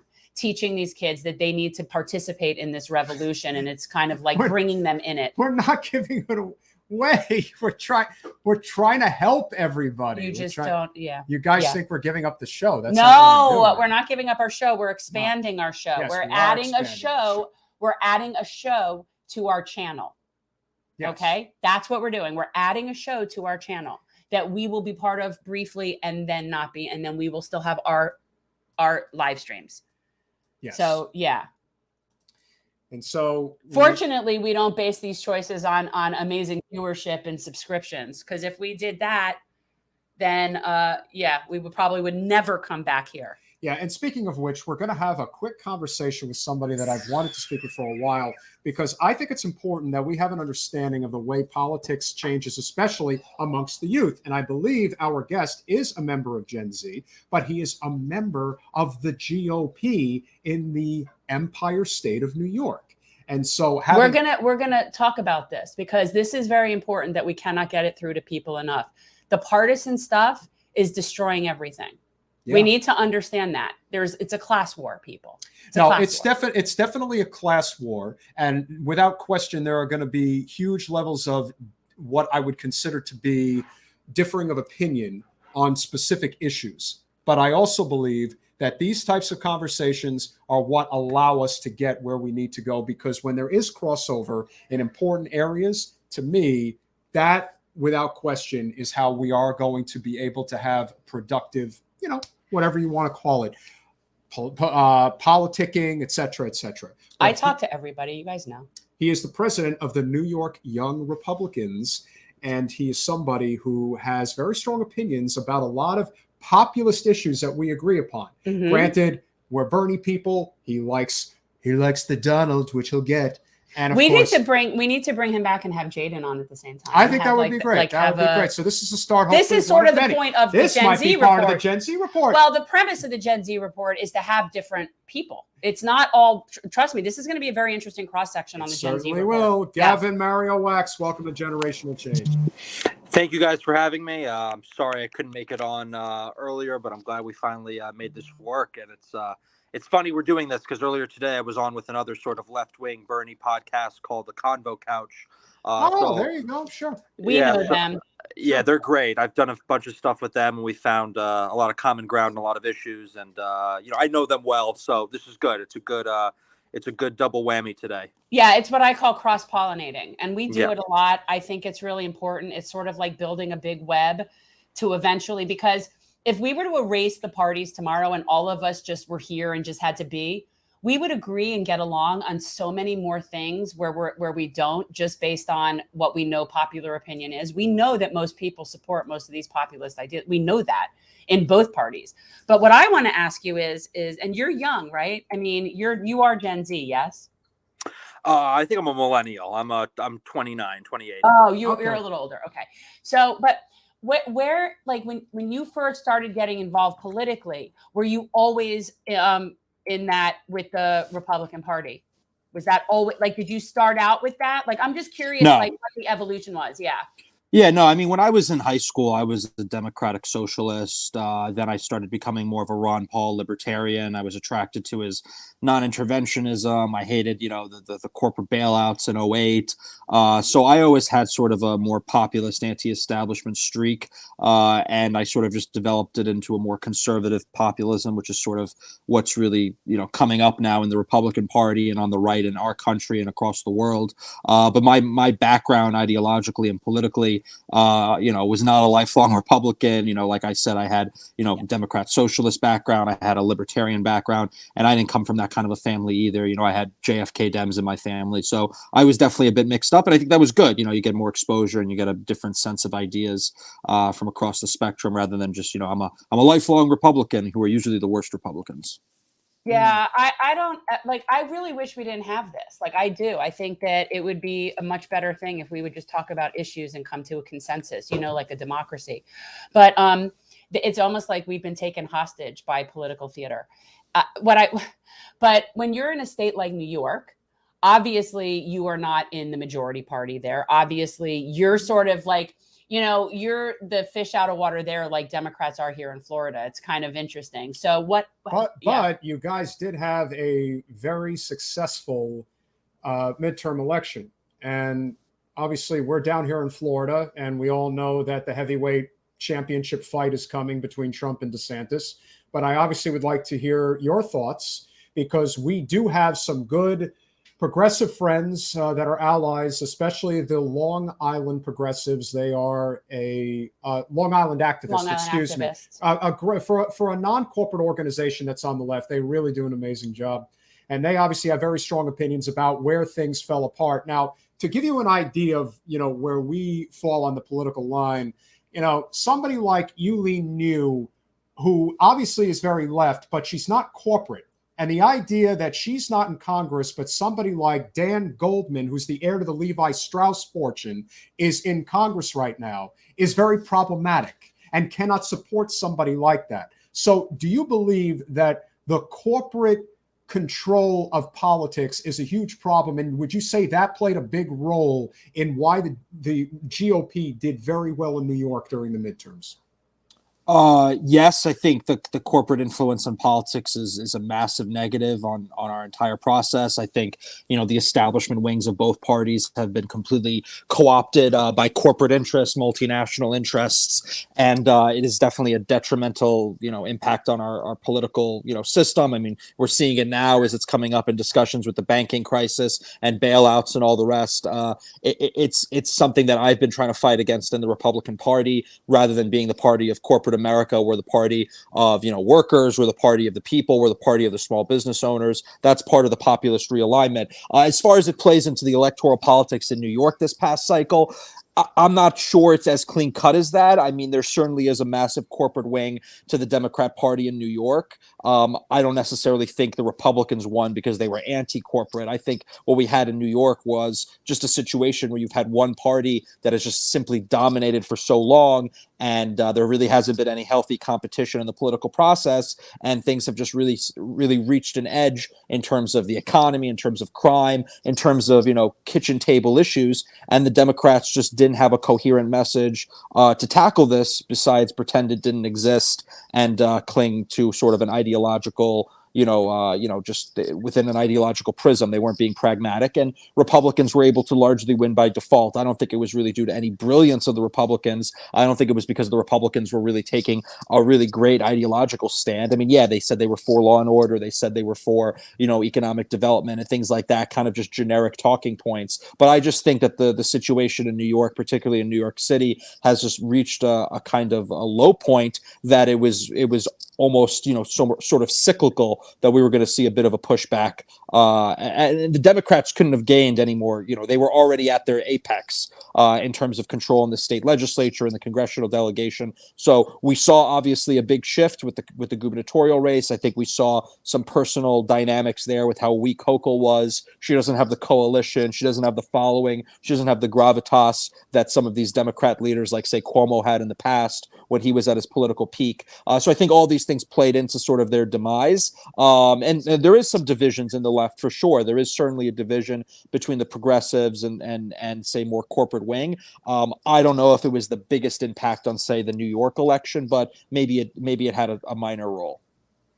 That's very well said. And we are huge. You're probably not, to be fair, but we are huge supporters of India Walton out in Buffalo. Now, yes, she is an avowed socialist, and you can take with that as you want. But what's most important to me personally is that I want representation in government that isn't bought and paid for by corporate special interests. And the way that she had won that primary and then was proceeded to be stabbed in the back by the Democratic establishment, I mean, to me, how do you expect to get anybody to really support you when you can't even be honest about how you view these circumstances? Well, that's probably why he's Republican, because the Republicans are infinitely more democratic in their process. They don't have super delegates, and they actually go with who their people want. They also support robust primaries, and they also bring in young people. Yeah, there's some interesting things here. I mean, I definitely think that the National Democrat Party, their internal systems are very much in favor of a stronger establishment. I mean, you see this play out across the aisle. I mean, people make fun of Republicans for their divisions and the factionalism and all the rest. But, I think at the end of the day, it's healthy. I think it's healthy to have these fights and these divisions. I think it's good to have competition for leadership. I think it's good to have internal fights. And I think you're going to get the best ideas to win. And you're going to keep, things fresh and everyone on their toes. I think the Democrat Party, their bylaws, their internal structure, you mentioned the super delegates, that's just one component.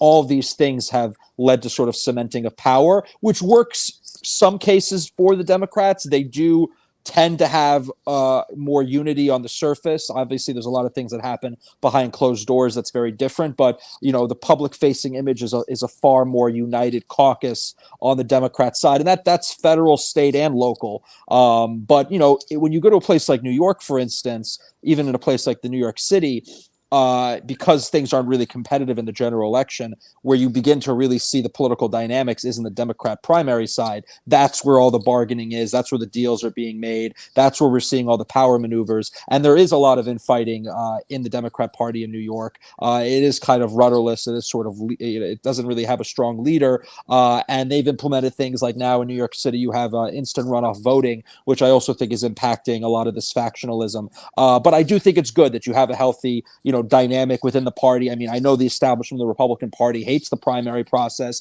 They hate when people get involved. They hate when my club gets involved. And our position has always been, we are a auxiliary organization of the party. We have Republican in our name. where we have the most political capital is in a primary. And they say, oh, no, you can only endorse in a general. You can only get involved in a general. Fine, we'll get involved in a general, but where we can throw our weight around is in a primary to advocate for our candidates. If I was a young Democrat organization and you told me you can't endorse in a primary, then what good is that organization? It's just going to be, you're just going to be fodder for the party apparatus, the party machine. So these dynamics are at play, I think, on both sides. I think you see a mix of it. But certainly we need a healthy primary process. And, you have a situation where people are getting, knocked off the ballot. I mean, in New York, you have the Board of Elections, which are extremely much under the control of the party bosses. And they do a ton to basically kick people off the ballots, to remove people from their signatures and their petitions. And it's a massive issue. Yeah, it's a problem. Extremely well stated. My favorite president is the greatest New York Republican of them all, which is Teddy Roosevelt. And mine as well. I would like to know, considering what Teddy's platform was, especially when he had his line with the Bull Moose Party, because as a student of politics, and I can tell you definitely know your history, what a lot of people don't know is that he didn't just run in the Bull Moose Party.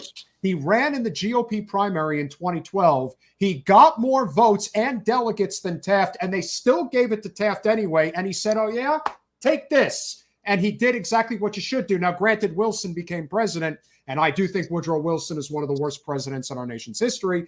With that being said, Teddy, to me, exemplified what it meant to conserve. There was nobody better when it came to making the right decision. Compare what Biden did with Norfolk Southern and East Palestine to what Teddy did in 1901, right when he first got in there. He got into a very unique situation with the railroad strike, and he sided on the side of the railroad workers. So he's always been a champion of the working person. And I'm thinking to myself, where is that Republican Party? The Republican Party of today is very much still a party that is not only knee-deep in corporate special interests, but also a party that is very much in bed with the evangelical right. I'd like to hear your thoughts on where you stand regarding the principles that Teddy had espoused when he was president, as well as with the Bull Moose Party, and how you hope that will translate going forward within the GOP. Well, I'll say a bunch of things here. One, I agree with you. Teddy Roosevelt is also my favorite president. And it's funny you bring up the Taft fight. Our club was founded in 1911. It was actually founded, ironically enough, by Taft supporters. And the original speaker at our first gala was Taft. But now we've obviously begun to embrace the Teddy wing of the party, and his son was a member of the club. So there's some history there. But as far as Teddy goes, I mean, look, I am a Teddy Roosevelt Republican. I mean, obviously some of the issues have changed and some of the dynamics have changed. But as far as, his position on economics, I mean, yes, I think we need to stand up for American labor. Yes, I think we need to crush monopolies. Yes, I think we need to rein in corporate interests.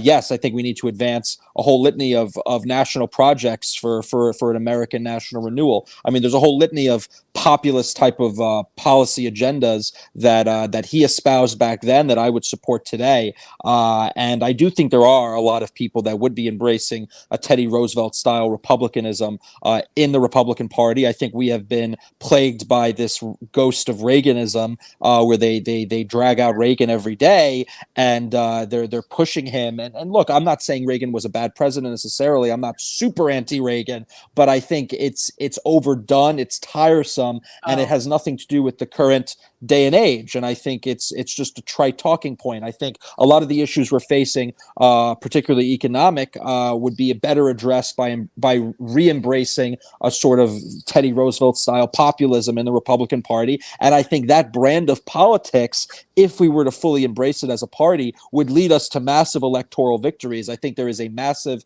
subset of and I think you look at, I think it was 8 million Bernie Trump voters. You look at all the independents. You look at the votes in the Midwest. If you look at it from an electoral strategy perspective, there is a huge huge percentage of people that are do not fall clearly within the two-party dynamic. I think there's a quadrant, and they show where the cluster of voters are, and there's one quadrant is for Democrat, one quadrant is for Republicans, and it's like on a social and economic axis. And the biggest plots were in this economic quadrant that no one really appeals to. It's this sort of economic populism and social moderate, social conservative, social moderate. You brought up the evangelicals. I mean, I don't think they play too much into this economic discussion. I mean, there's a social aspect there and a cultural aspect, but I do think there's a lot of people that would like to see us move more in a more pragmatic direction economically. I don't think there's an appetite for corporate tax cuts.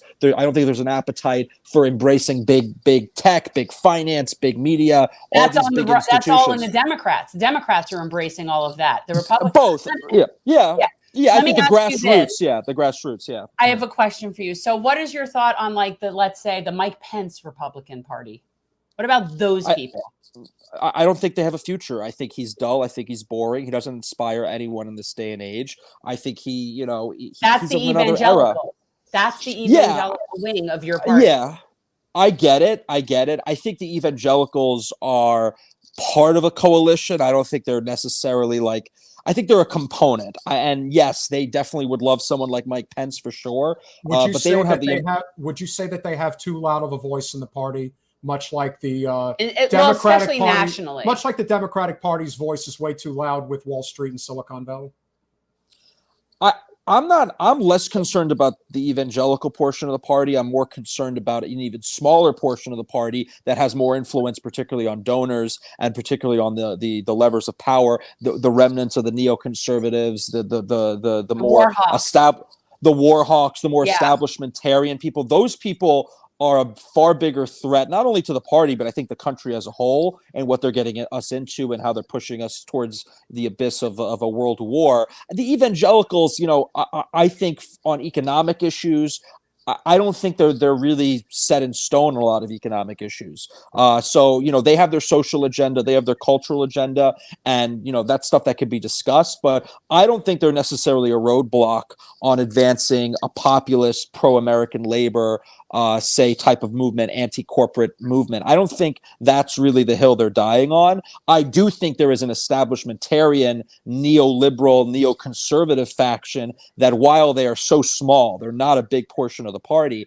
I think they have a lot of influence that goes well beyond their size. And I think they're the most dangerous faction because one, I think to the things we were talking about earlier, I think they're extremely pro-corporate. I think they're extremely in bed with sort of these globalist neoliberal interests. And then at the same time, I also think they're advancing some of the worst parts of the Republican Party, which is the foreign interventionism, the pushing us to get into more wars. These are the same people that still think the Iraq War was a good thing. I mean, they've never learned. I think those guys are far, far worse, and they actually, ironically, make up probably the smallest sliver of the pie.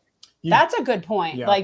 And that is a scary group. So then I take it to be that you are not a war hawk, and especially if you're coming from the Ron Paul, mindset in the first place. Obviously, I'm anti the war that we're having next. I'm against the war. You can't even tell me what it is. It could be weapons of mass destruction. It could be somebody gassing their own people. It could be whatever it is. I'm still against that war. And so that's something that I do think where it has shifted. And now you see all of these Democrats that are suckling at the teat of the military industrial complex, the same level that you see on the Republican side. It's just another area where they've all just merged in for profit. And it has nothing to do with defending this country at this point. We are so far past that. It shows the power of narrative formation and the media. And it's very scary because there's many people that I knew growing up in New York that I would consider old school lefties.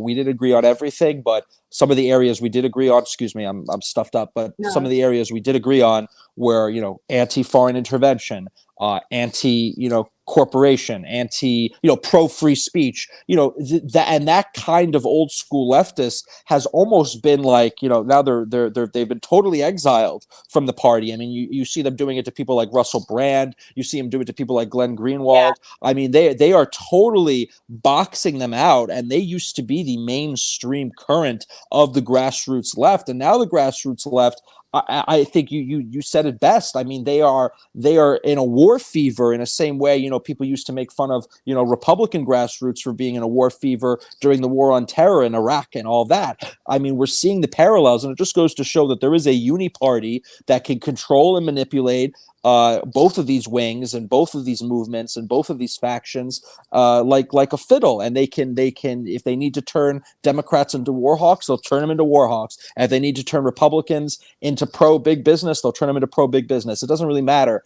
And that's very scary. And I think that just goes to show that they want to do the divide and conquer strategy, which is, historically always been very, relevant for these types of things. Keep us divided. Keep us focusing on trivial matters and focusing them away from, some of the areas where we can find common ground on, because we get boxed in and it's like, okay, we agree on these 5 issues. We don't agree on these. Okay, well, why don't we just talk about those? Why don't we at least get those things done and check them off the to-do list? And then we can, we could fight a battle another day, but we can't even get to that point. And I think, in our own party worse than anything, like just to be like, so same. Like if your mindset took over and was the more mainstream mindset of your party, and we were able to sort of do the same, we would essentially be able to get so many things done. And that's what's so absurd. And yet they think, and they project this, like this total tribalism. It really isn't like that amongst regular people. That's just what you see.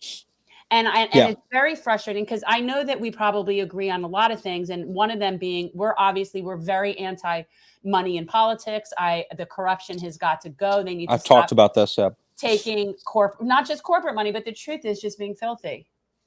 I think this was just an idea I threw out once on a show, but with money in politics, if you can't vote for that person, you shouldn't be able to give them money. So obviously, if you whittle that down, okay, presidents, we could all give money to the president. We're all eligible to vote. But if you don't live in that congressional district, you can't give money to that person. And if you don't live in that state, you can't give out money. So it keeps the money local. It keeps it within the constituency, and it takes it away from some of the corporate interests and some of these big PACs and all these dark money sources. But one thing that's a silver lining, there was this war powers resolution that was in Congress that had a good number of Republicans and a good number of the progressive caucus voting for it. I think it was the one pushed forward by AOC and Matt Gaetz. And, it obviously didn't pass, but I think it got a substantial number of people backing it to sort of rein in the power of these foreign interventions. So look, I think we're moving in the right direction. Maybe one day that'll become a majority. So we can only hope. But I agree with you. The biggest fights I have as a Republican, as a populist Republican, is within my own party. I mean, the people that hate me the most are within my own party. The people I get into the biggest fights with are people in my own party. And it's kind of like a civil war. And if they were to embrace a sort of populism that we have on the right and maybe a populism you guys have on the left, I think both parties would benefit from it in an incredible way electorally, it just goes to show how funny it is, because they have a natural incentive to embrace this politics, not because of principles, not because they believe it truly ideologically or in their hearts, but even just in self-interest, it would be beneficial to them, and they still won't do it because they're getting a better self-interest for, the money reasons and all the other things that we talked about earlier. Well, I just want to say one thing that I have noticed, and I don't say this with any sort of like loyalty to party, is that I have not seen, and maybe you can tell me, and I would love to see, non-corporate grassroots Republicans challenging their incumbents in primaries in places. And I haven't seen that. And one thing that we support, and we will platform any non-corporate candidate. And the problem is that we are only seeing them on our left. That's where we're seeing them. I'd love to see them on the right and be able to have actual discussions with people that aren't bought by special interests. And so if you have any power or influence in it, I mean, that would be very helpful, because we do not see that on the right.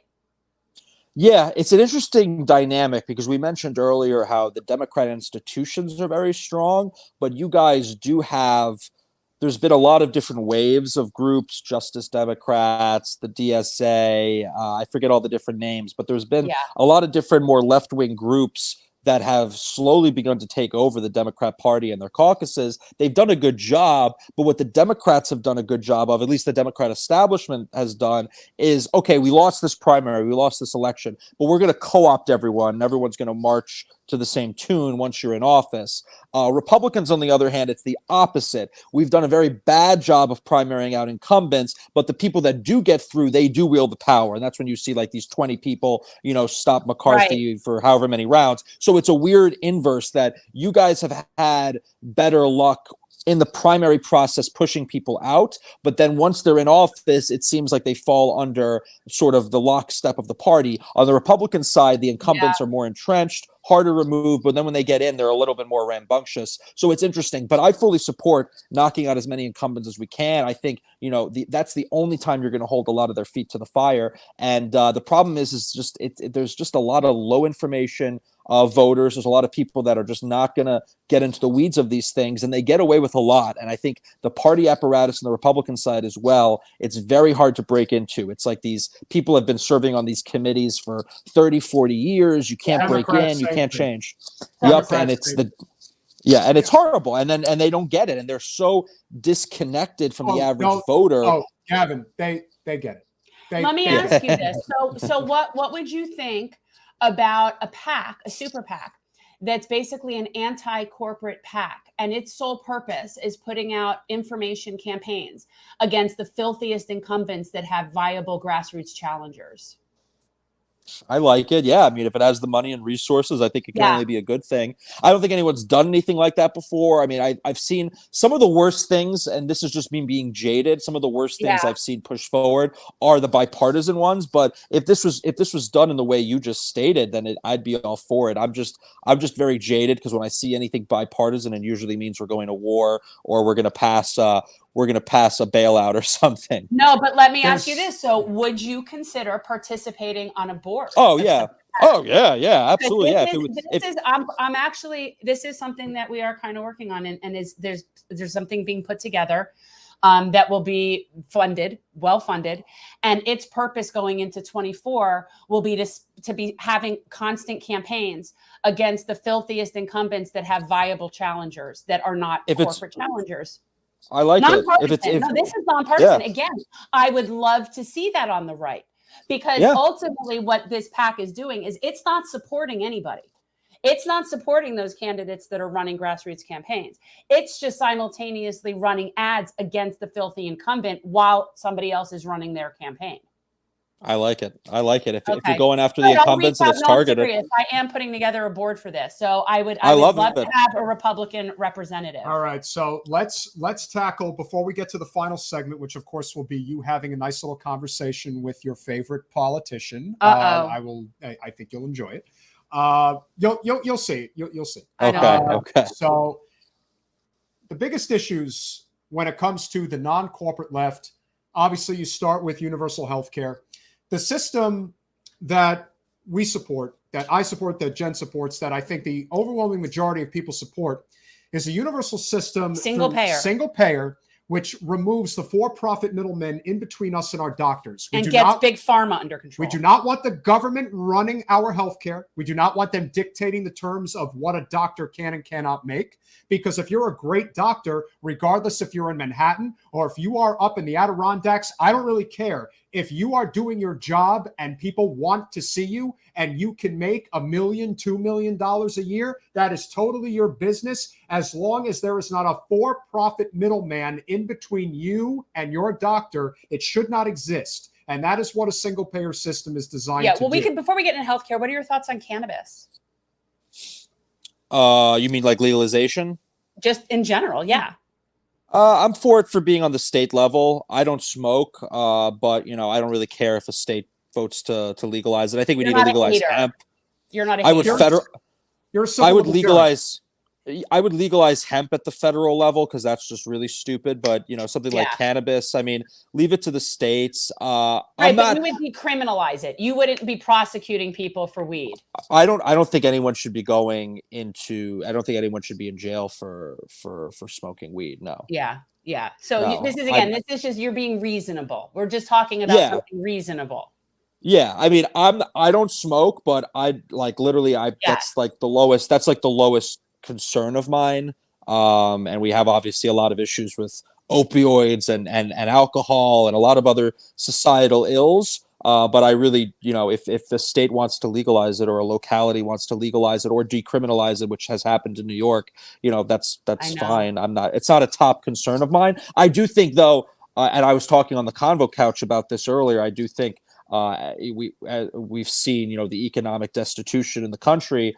I think there has been an addiction crisis. This has nothing to do with the cannabis, but it's like hard drugs, and it's scary. And I think, big pharma is part of this, and we have this whole legalized narcotic industry, you were talking about with all the pharmaceuticals, and it's turning people into zombies. Yes, it did. And it's ruining lives, it's ruining families, it's driving people to kill themselves, and no one's talking about it. And it's happening in middle America. It's happening in these towns and cities. It's very profitable. It's profitable, and it's coming from the Pfizers of the world, and it's coming from outside the country, and it's wreaking havoc on people, and no one seems to care. And then you have, again, the legalized narcotics, where you have these doctors who are overprescribing pills and medications that they don't need to take because they get kickbacks from big pharma, and they're drugging everyone up. They're drugging up kids, and everyone's falling apart. And then we wonder why we have so many health crises. I can never say that in this country. So it's disgusting. And that is a reason to support universal health care. Where are you on that? Literally kneecap big pharma out of the way if you do. I will say this. I will say that the Republican Party has a healthcare problem, and it's one of our biggest issues in probably having generational political power. That if we had a solid message on it, if we had a solid plan, it would really catapult us electorally in a really big way. I'm open to everything. I do think you talked about the middlemen. I do think there's a massive issue where you have these insurance companies, these middlemen, there's no price transparency. So they've done studies where it's like the same exact procedure. Okay, your back is out. I don't know, whatever. If they actually dig into it, there's no price cohesion or consistency or transparency. One guy's charging $10,000, one guy's charging $1,000, and it creates this whole system where there's no real economics involved, and there's that separation going on. I think we have a lot of dumb things that are happening. I think there are some common sense reforms, things about state lines, things about price transparency. If you're a nurse in one state, you should be allowed to be a nurse in another state automatically. Sure. I mean, there's a lot of these things. We do have a lot of frivolous lawsuits that drive up costs. I do think there's a lot of liability shields on the other hand of that protect big pharma and other entities. I'm open to it. I think there's a lot of problems in our current healthcare system. I think there are some things that are good about it that we need to preserve. We can look to Europe and see what they do better, what they do worse. I'm not going to jump necessarily into single payer universal, but I'm open to having a discussion. I'm open to talking about it. And I'm not going to claim that the status quo of today or the status quo pre-Obamacare was necessarily a good status quo. It wasn't. Yeah, there were a lot of issues. Obamacare was a disaster. No, I guess the point is, I appreciate that you're using reason. Because this is what I always say. Most issues for me, I'm open. Let's see some facts. Let's see some information. Let's see some research, and let's come up with a plan that serves the most amount of people in the best way. That's what I want to do. Just reason. Gavin, would you at least advocate for every state to opine, if you will, for a public option, to at least have that on the table where you can. We should at least have had Medicaid expansion here. Well, of course, that's a whole other story. If states want to do it, yeah. I mean, I don't care what the states do. If they want to be the laboratories of democracy, I'm totally fine with that. I do think there's a lot of really arbitrary barriers that are put up. You have one insurance company operating in one state because they don't sell over state lines. You have, same thing with all the different doctors and medical professionals with their licensing not crossing state lines. You have things like certificates of need need. A lot of these things, actually, if there was one weird thing about COVID, it showed so many strange laws in the books. So you have these certificate of needs where basically if I have a town and there's 5 hospitals in that town and you want to, or not even hospitals, medical facilities, and you want to build a 6th medical facility with 100 beds, you need to get those other hospitals or medical facilities to approve you. And why would they do that? Because they could charge more money if there's only 5, because the supply is low. And during COVID, when we had all the beds were filling up, people were like, why don't we build more beds? Why don't we do expansions? Why don't we build more hospitals? They were like, oh, you can't, because you need to have a certificate of need, which is basically the existing medical facilities, which are like a cartel, get to decide if there is a need for more medical facilities. These are weird hospitals. Is that everywhere? Like, is that ever? I'll have to ask my husband about that, because over 30 states, not every state, but okay. New York, it's right. horrible. And it's one of these weird laws on the books that no one knows or thinks about, but does have a big impact. And the problem with the whole healthcare reform is that it's such a complicated mess, and there's so many layers here. And I don't want to come out and just say it's one, it's just this that's going to fix it, or it's just that. I'm not going to have a sexy answer. It's going to be talking about these very nerdy things like certificate of need laws, and how about we change the time it takes for drugs to go generic. All these different things are very nerdy and in the weeds, but if you add them all up, they will bring costs down. Yeah. They will improve care, and they will increase accessibility. But right now, there is certainly a inertia, because there is an established medical system where people are making a lot of money, and there's a lot of people that are getting screwed. Yes. And there are certainly a lot of people that aren't happy. And, it is a consistent top 5 issue for most people Republicans or Democrats. They support the idea of universal health care in one way or another. No one spends more money lobbying than us than private insurance and big pharma. They are number one by a wide margin. And we spend the most money of anyone in the world, and we have some of the most unhealthy people. And we have so 51. many. We're 51 and you hear, in health and of you, country. And you hear from a lot of the old hat conservatives that basically say, well, I don't want to pay for somebody else's health care. We're not a healthy country and all this. And all I'm thinking is, stop subsidizing the fast food industry. Stop subsidizing big agriculture. Yes. Stop with these giveaways, these corporate giveaways to these industries that screw over farmers, that screw over small business owners. I mean, there is so much crossover. If we can get away from such, this inertia of like always trying to find a reason not to find common ground. And so for us, obviously the biggest thing for us is labor. I know that there is a big difference regarding how the GOP views it. I support unions, but we also know that not all unions are created equal. No. We understand that there are unions that absolutely work on behalf of the rank and file, and then there are unions who work on behalf of the Democratic establishment. Knowing the difference between the two is the key to understanding how the labor We always stand with labor, but we don't necessarily always agree with unions. Bingo. I like that. Before we get into labor, I will just touch on the last thing on the health side. I mean, we poison our foods. We poison everything we do. Yeah. We're the most unhealthy people on earth. We don't have preventative care. Everything is a dollar sign. The more unhealthy you are, the more money people make. I think that is a broader, almost non-political topic. And, it's unreal that some of the issues we face medically in this country do not exist in other countries. And it's a national disgrace. And I think part of it is part of this system that perpetuates people being sick and being ill because it is a moneymaker. And I definitely think that's a problem and needs to be addressed. On to labor. Yes, I agree with you guys. I mean, I think, I'm pro-worker. I'm pro-American worker. I want to advance policies that are going to increase people's purchasing power. That's going to enable people to have, a good, economic development, that they can prosper, that they can live happily, that they can have, a better standard of living than their families before them. And I think unions do play a role in some components, but not all unions are created equal. And a lot of the times, the policies that these unions are advocating for are diametrically opposed to the interests of their members. And I think there's a massive issue. I agree with that. Sure. I think there's a massive issue in the labor movement in the United States. I think it's also been largely co-opted and bought out. And I think, saying you're pro-labor doesn't necessarily mean that you're pro-union, because a lot of these unions are, definitely not looking out for the interests of their own members. And I think we need more unions, and we need to break up some of the larger unions. Yes.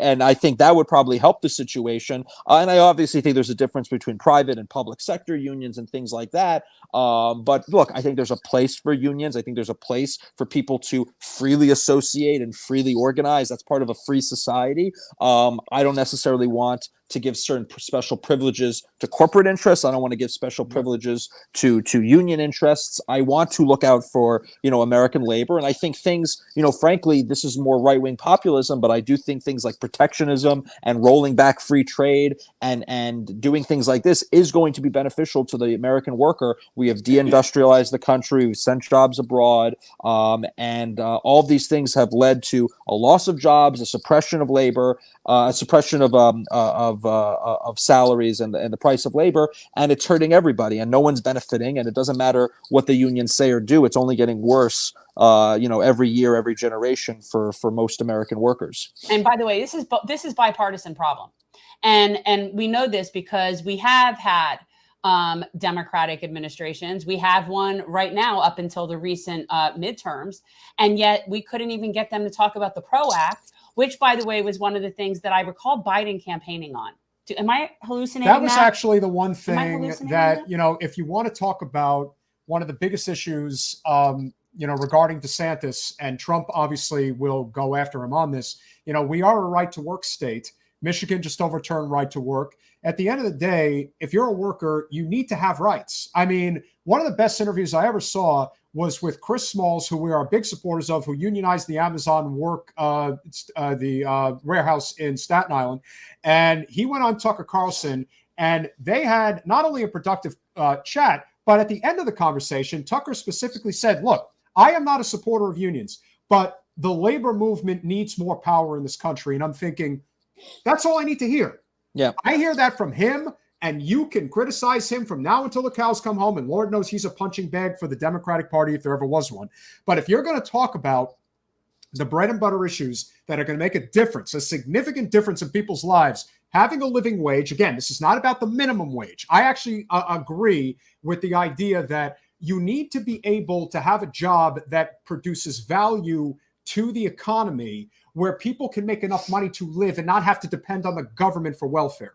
So if you're going to be treating people or at least teaching people various skills that are useful in society, trade schools should be tuition free, and yes, public colleges should be tuition free. They used to be. If you want to cancel student debt, you can't cancel it without actually dealing with the root cause of the problem. And that is, people are not learning skills in this country to prevent them from having to take out student loans and not being able to pay them off because they are not skilled enough to advance within our society. Being able to do that, I think, would have significant impact. How do you feel about public tuition-free public college and trade schools?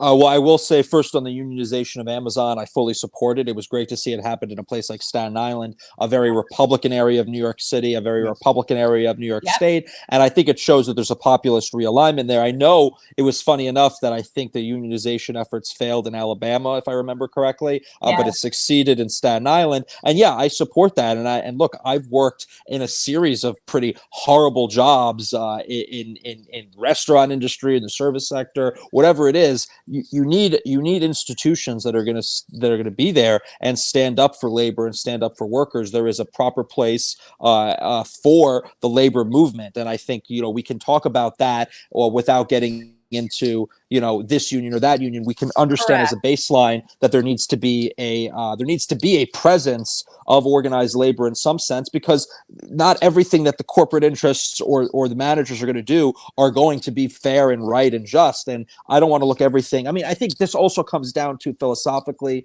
and on a broader level. I'm not going to put everything through the prism of a GDP. I'm not going to put everything through the prism of just a pure dollar figure. I think we are talking about a society with people, with human beings, and not everything is just going to come down to, is it positive for the GDP or is it negative for the GDP? There's things that are more important than that. And that's going off course a bit, but that was my view on that. And I support unionization for Amazon. And, as far as I'm concerned, you unionize all of Amazon across the country because, these corporate corporations are completely mistreating a lot of their employees and their staff. I mean, what goes on in some of these warehouses is absolutely unreal. And then you were talking about the tuition stuff. Okay, yeah, look, on the tuition front, colleges never used to be this expensive, and we've created a racket, and it's all been, monetized and it turned into a financial commodity because, the feds underwrite these loans, the loans can balloon. There's no impact for the price of the loan to get in because everyone is going to get these loans. Then they realize they're in debt. They're not getting a proper education. I mean, the whole thing is a total disaster. I think at the end of the day, we need to move away from a society that you need a college degree to have a living. You need a college degree to do things. I mean, if someone wants to go to work at 18 and learn on the job, learn as apprentices, let them earn a living wage and not have to work 80 hours and 3 jobs and drive an Uber in order to put food on your table. Agreed. And it shouldn't be stigmatized. And, I think, there were reforms. I think, I don't think any federal government position should require, a certain level of degree. I would eliminate a lot of the mandatory degree requirements which exist on paper. I think that'll be an easy step to sort of moving away from this system where you're constantly in school, you're outside of the real world, and you're just going in more debt. And look, if you want to be an intellectual and you want to go to school more because it's really your passion, that's one thing. But we know the vast majority of people are doing this because they think it's going to lead to a better job. They think it's going to lead to a better life. They think they're going to make more money. And that's just not the case. And the end of it, they end up with a mortgage and they don't even have an asset. They just have a worthless piece of paper and they didn't really get an education to begin with. So, I mean, as far as tuition free and things like that, I mean, look, I think there's a lot of, I went to a community college. I went to a city school here in New York. I worked through the whole thing.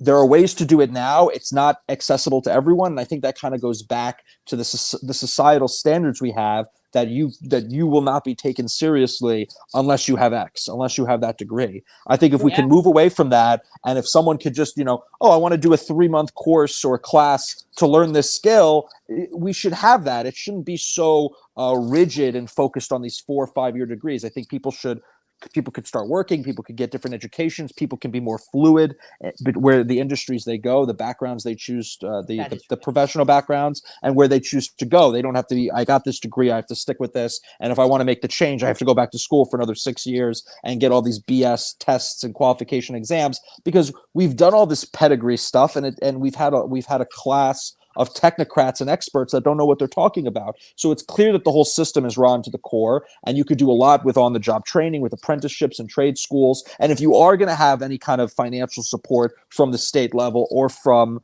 the federal government, then I think you should definitely weigh trade schools and traditional 4-year institutions on the same level. I think if someone wants to go into the trades, they should get the same amount of support if they wanted to go into a 4-year school. Great. Yeah. That is one thing unions do though. That's pretty good. Like there are definitely that's true. Where when you join the union, you get the apprenticeship, you get the training. And I was a union member. I was a member of SCIU. And so what I would say, we work with them, and SCIU is a great union because they support, obviously anyone who's done any type of manual labor, especially in office buildings and things like that. That's a very good union. And what I try to tell people, if you really want to know which unions in this country are good and are working on behalf of the people in the rank and file and the ones that are not, all you have to do is look at the 2016 election between Bernie and Hillary. Anytime that the rank and file was allowed to cast a vote for the nomination, they cast it for Bernie Sanders. Anytime it was the board that cast the vote, it was always for Hillary Clinton. To me, it can't be more clear cut than that. Yeah. That was every single time. There was no exception. That was every single time and you're in New York, so Randy Weingarten, she is the queen of the teachers union. There is nothing that gets decided other than what she sees fit. And so to me, that's an example of a bad union. Whereas a union, good union, bad union. Well, distinctly between the two, I think is important. And listen, this has been a fantastic conversation. Thank you for coming on. And we have your email, and I will reach out to you because I am trying to have a nice broad spectrum of board people on this. We would be amiss to not let you talk to your favorite guy. Who is his favorite? Well, we know whose favorite guy is. Gavin, I just wanted to come on here and say you're doing a really great job. Twice in one night I have to see you. Excuse me. We are totally making America great again. Again. Because of you. the young Republicans in New York, and believe me, I know these people, they're great people. They come to our places all the time. Although my favorite golf course, as you know, is in Bedminster. I'm sorry it's in Jersey. That's just the way it is. But New York, because they wouldn't have your ass in Scotland. Excuse me, that is totally not true. In fact, I gave a great story once about my friend in Scotland who got injured on the course. He had to go to the doctor. Do you like the Trump? Do you like the Trump? No, This is good. I mean, the voice is really on point. No, I mean the real Trump. Like, are you a supporter? Like, no, are you? He's a huge supporter. I am. How do you feel about DeSantis? Believe me. I think DeSantis is going to be a war hawk. I think he's going to be a traditional kind of neoconservative Republican. I think he's done some good things here and there, but I think overall, I think he's going to govern a lot close to how Romney would have governed, or a McCain, and less like a Trump. I mean, whatever you want to say about Trump, you know, a lot of these issues we talked about today, you're going to find a better path with Trump for a lot of these populist views. I mean, Trump, I mean, on the labor issue, he had big meetings with some of the major union leaders in the beginning of his administration, and they were trying to find ground. I think things have become very tribal and partisan, that some deals weren't able to be worked out. But look, I'm not saying I agreed with everything Trump did, but I definitely think between the two of them, I'm going Trump all the way. Okay, so he chooses you over DeSantis. He's a really great guy, and Gavin, believe me, my people are going to call your people. And you're going to be working on the campaign. It's going to be really great. Oh my God. And remember, one of the first things I did as president, it was really incredible. I axed the TPP. Yes. It was a terrible trade deal. It was not going to help the American people. It was only going to help the corporate whores of America. Like my congresswoman. I totally understand. I took care of that. And we will make America great again. Again, I still think you should be in prison. If you have a question for me before I go, please ask it. No, nobody wants to talk to you. Yes, they do. No questions at the moment. It's hard to take it seriously with the T-shirt, right? No, like, it's the T-shirt really just. I'm just in my Sunday best. That's all. Having a really great time. We love gimmicks. Gimmicks are great. This is a great shtick. This is a good shtick. No, it's a really tremendous, incredible, bigly shtick, and it's the best of the best. We actually went to the Trump rally that was down here when it was going on back in 20, right? I mean, what were we, 19? No, it was like 20. It was 2018, and it was in Sunrise. Sunrise. Couldn't have been 2018. It had to be 2019. Because early 2019, exactly. somewhere around there. Yeah. And here's what I would say. There legitimately was 25,000 people that showed up. Packed. Packed. Every single type of, I don't want to say that they're grifters, but, you know, every type of person that can sell merch. Oh, yeah. The there. Parking lot was lined. It was like going to a WWE or a monster truck event in the parking lot, 100%. For sure. And what I took away from the event is that everybody's very nice. The crazies, the people with who you would think would be waving a Confederate flag. The people that stormed the Capitol. Yeah, that makes up approximately 5%, maximum 10% of the crowd. Correct. And so the whole idea that this is the entire party, this is who everybody is, it's not true. No, there's a lot of people like you and a lot of other people that were at this thing. We were just there collecting ballot signatures because if there's something local Republicans can agree on, they all hate Debbie Wasserman Schultz. So we were able to get tons of ballot petitions from people for me to get on the ballot there. It was a really good, it's a great opportunity. It was. And again, it's all about, it has a very community feel. And, you know, it's a cross section. It is. It is. And people don't acknowledge that. There was definitely not a lot of Black people there. No. But other than that, it was a fairly diverse. I've been to a lot of Democrat events that they're all older white people. So I think that goes. That's true too. Yeah, that's true. Fair enough. But you know what? To say that so many members of the Black community live in a country where their government doesn't do anything to help them, why the hell would they want to go in? Well, a lot of people are jumping ship and going over to the GOP. That's true. Well, we've talked about it. We've noticed it. There's a lot of Black men that have been gravitating to the GOP. Men, and it's not a surprise because ultimately, if you're going to be stuck in this system, you might as well work within a system that actually encourages you to succeed. Whereas one side is basically telling you that everything is fine as it is. You don't need to change a thing. Great. So there is a lot of realignment, and I think it's racial, I think it's class, and I do think the Democrats are becoming the party of this kind of neo aristocracy. It's a coastal, a cosmopolitan globalist type of elite party, and they're losing a lot of their traditional voting blocks, and that kind of paved the way in 2016. I think even Bill Clinton had told the Hillary campaign in 2016, it's like, why aren't you guys targeting, some of the white working class vote? Why aren't you targeting? Ironic coming from him when he's the main reason we shafted labor and hooked up with corporate America. But he's smart politically. I mean, he'll stab you in the back, true. but he at least can look at a map and could look at a chart and say, you're not targeting these people, you're going to lose. And I think they had a bit of a hubris. They think, oh, we don't need that vote anymore. We have the wine moms, we have the tech bros, we have all these different groups now. We don't need our old base that's not as sexy anymore. So I think these things are playing into it. I think there's a much bigger realignment happening among Hispanic working class people. I think we're seeing that in New York. I think that's shifting. I think there's trends that are changing even with the Asian vote. But it's all localized. It's all very different. But look, I think these Trump rallies are a huge cross section of the country and society. And I think, there's certainly a motley crew in a way, and you definitely meet some characters. But at least it's raw and it's real, and it's not astroturfed or artificial. It's a mess, and it's chaotic. But I prefer that over a lot of the sort of astroturfed, artificial kind of political movements we see that come out of the Beltway, either on the right or the left, that are just really they're helicoptered in. Yeah. Couldn't have had a better conversation, and we should definitely do it again. Obviously, thank you so much for coming on and being reasonable. Yes, well, of course. It's fine. People know. I'll talk to people. I'll go on anybody's show. I mean, I was on Michael Knowles, and that I kind of at this point after him at CPAC, I'm a little bit kind of like that was kind of crossing over for me. But like, I'll talk to anybody. My message is going to be my message, and I appreciate it. And I honestly can't stand when people criticize other people for talking to people. You get that, right? You know what I'm talking about. Okay. I've had some weird crossover with a lot of populist left wing. Like I told you today, ironically, I was on Convo Couch earlier, so I've done a lot of this. I did more in the past, and I definitely think there's obviously tribalism, and there doesn't want to be any discussions. And like I say, we're not going to agree on everything, but if you do agree on everything, there's something weird going on. And look, we'll have our disagreements. We could talk about those, but there are a lot of common ground that we can go over and we can tackle. And I think we're on the same page on a lot of things, and there's a lot of sentiments that are definitely shared.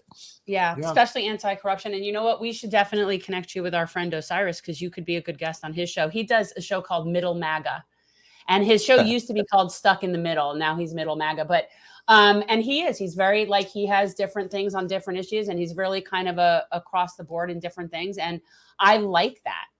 I think you got to respect the fact that there are people who are going to view things differently in this country. But at the end of the day, the core issues are the ones that most people agree on. And if we keep hammering that away, this is, no pun intended, a generational change. That is what is happening here. And it's obvious that it's going to take some time. But as long as the cross-pollination happens this way, yes, there are things we're definitely going to disagree on, no question about it. But I do think that with the issues that we can agree on, that's going to allow us to really get somewhere once we start getting some real people. We're going to get the corporate filth out. Yeah, that's the goal. All right, Gavin, please. Where can people find you? How can they follow your work? Anything before you go? He's not a content creator. We say that like everybody's a content creator. Where can people find your work? Sure. My tweets are my work. Those are that's my handiwork. So you can follow me at Gavin Wax, GAVINWAX. That's Twitter, Instagram, Facebook. You can follow the club at NYYRC. We're the oldest and largest in the country. And I will have a book be coming out soon talking about a lot of things we just talked about, called The Emerging Populist Majority. So we'll hopefully that'll be out by the end of the year, and you'll hear more about that. And so thank you guys for having me. It was a great talk. And if you get a copy sent to me, I read all the books, and we have people on to talk about them. That's one of the things we do is interview authors. So I'd be very happy to have you. You will get a copy. Your book. I will get you a copy. It is not a red meat, conservative book. It's it's a political science book. It's a political science book. Yeah. It talks a lot about history, the history of the populist movement, and it goes into, all the different realignments and trends. Anyone could read it. It's an analysis, and I definitely want it to be read by people on the other side because I think they'll definitely find it interesting out of curiosity alone. So I would definitely send it to you once it's published. Absolutely. Thank you we'll for have that. You back. Thank you for coming on, and we'll be in touch about you helping us out on our board. Okay, beautiful. I'm looking forward to it. Thank you, guys. Thank you. Thanks, Gavin. Bye. Take care, brother. Well, needless to say, he was a great guest, and I think the conversation was. I told you, a very productive day today as far as like network building. I had a very productive day as far as network building today. I tell you, if there is a movement towards the Teddy Roosevelt Republicans, can we not massacre indigenous people? Of course. and blacks? Okay. And considering that he was, well, actually, no, but blacks. Everybody. Do you want me to get Margaret's book out? No, I'm talking about Teddy. I'm just saying. Yes. Do you want me to get Margaret's book out and go through her history of the Teddy Roosevelt years? Because I could show. Well, but then we should do that. Okay. Now, did you know that Teddy Roosevelt was the first president to host a black man at the White House, and he hosted him for dinner? And you have to see some of the articles that were written at that time in the South about that. He didn't do it out of the kindness of his heart. Actually, he did. It was with Booker T. Washington, who was a friend. And Booker T. Washington graced him with his presence. Well, call it what you want. That's what I call it. Like I said, considering the time, considering when he was elected, considering the things that he accomplished, considering the things that he did to inspire people to go outside of the two-party duopoly. Exactly. Frederick Douglass. Exactly. Yes, but that's not who we're talking about. Yes. And so, well, Frederick Douglass was in Lincoln's time. Point being, I think that there was a lot of things that we can take away from these conversations. It's been a long but productive podcast. I think Frederick Douglass had something going on with Susan B. Anthony. Who the hell knows? I don't know. I'm just speculating. Yeah, that's what you bring up. Anyway. Somebody said something about Frederick Douglass. I'm a fan. And that's what you drift to? You drift to that? Well, here's why. Why. No, I don't even. And if anybody's never been to Rochester, I highly recommend it. It's a great town. I like Rochester. And one of the coolest things in Rochester is this really cool sculpture garden, this garden that's right near the Susan B. Anthony house.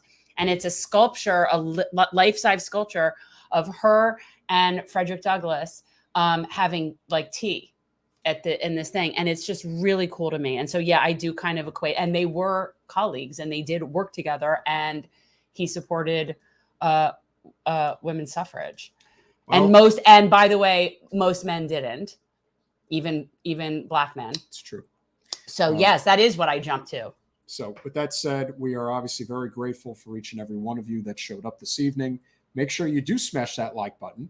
Get this out there to as many people as you can. What's coming up? We will have on Monday, it is the unfortunate 20th anniversary of the war in Iraq. So I will be remote. We will have a veterans panel that will be joining us. You know we love to do that. And that Danny will be, no. Okay. Danny's off the reservation at this point. So we will be looking forward to that conversation. And then I think we have something scheduled for Wednesday already. Yes, I think it's Bright Green Lies. Yes, Bright Green Lies is next Wednesday. Guys, that's the book that I have been like harping on that I listened to. We're getting ahead of the curve right now in terms of our schedule, so that's good. Yeah, but Bright Green Lies, we're going to have the authors on a week from today. And so be prepared, people. We're talking inconvenient truths. And I got to tell you, it was almost like for me where I felt about the Zionism thing is how I feel about the Bright Green Lies situation, because the whole concept that we focus on as, progressives or leftists or whatever you want to call us is this idea of renewables. And we're going to talk about how that's also kind of a myth and a fallacy that has been used by, big capital to make money, when in fact it really isn't going to solve the long-term problem. No, and there's a lot. So so we're going to talk about that, and I warn you, people, it is not a pleasant conversation, but it needs to be had. Hey, listen, if we're all going to die, we might as well know how, right? Well, we might as well try to preserve as much of the planet as we can. I mean, that's at least what I'm trying to do. Oh, and then next Monday, a week from in week and a half, we're having Kevin Gostola on, which. Days. I better get that book in the mail soon, because I am not the fastest of readers. Have to postpone. Well, no, I mean, we can definitely still talk all things Julian Assange, which is what the book is about. So T It means that he's basically incognito. He is not talking with anybody. Yeah, but it's very politically incorrect to say that. I agree. All right, whatever. I'm sorry. I just say off the grid. Why did this come down? All right, we'll talk. Because we're putting the map up. All right, never mind. I'm sorry. You wanted to put the map up. Yes, that's true. I agree. No argument there. Okay. Thank you all. Appreciate you all. And TM, still love you anyway. You guys are great and hope you enjoyed the show. And we will see you next Monday.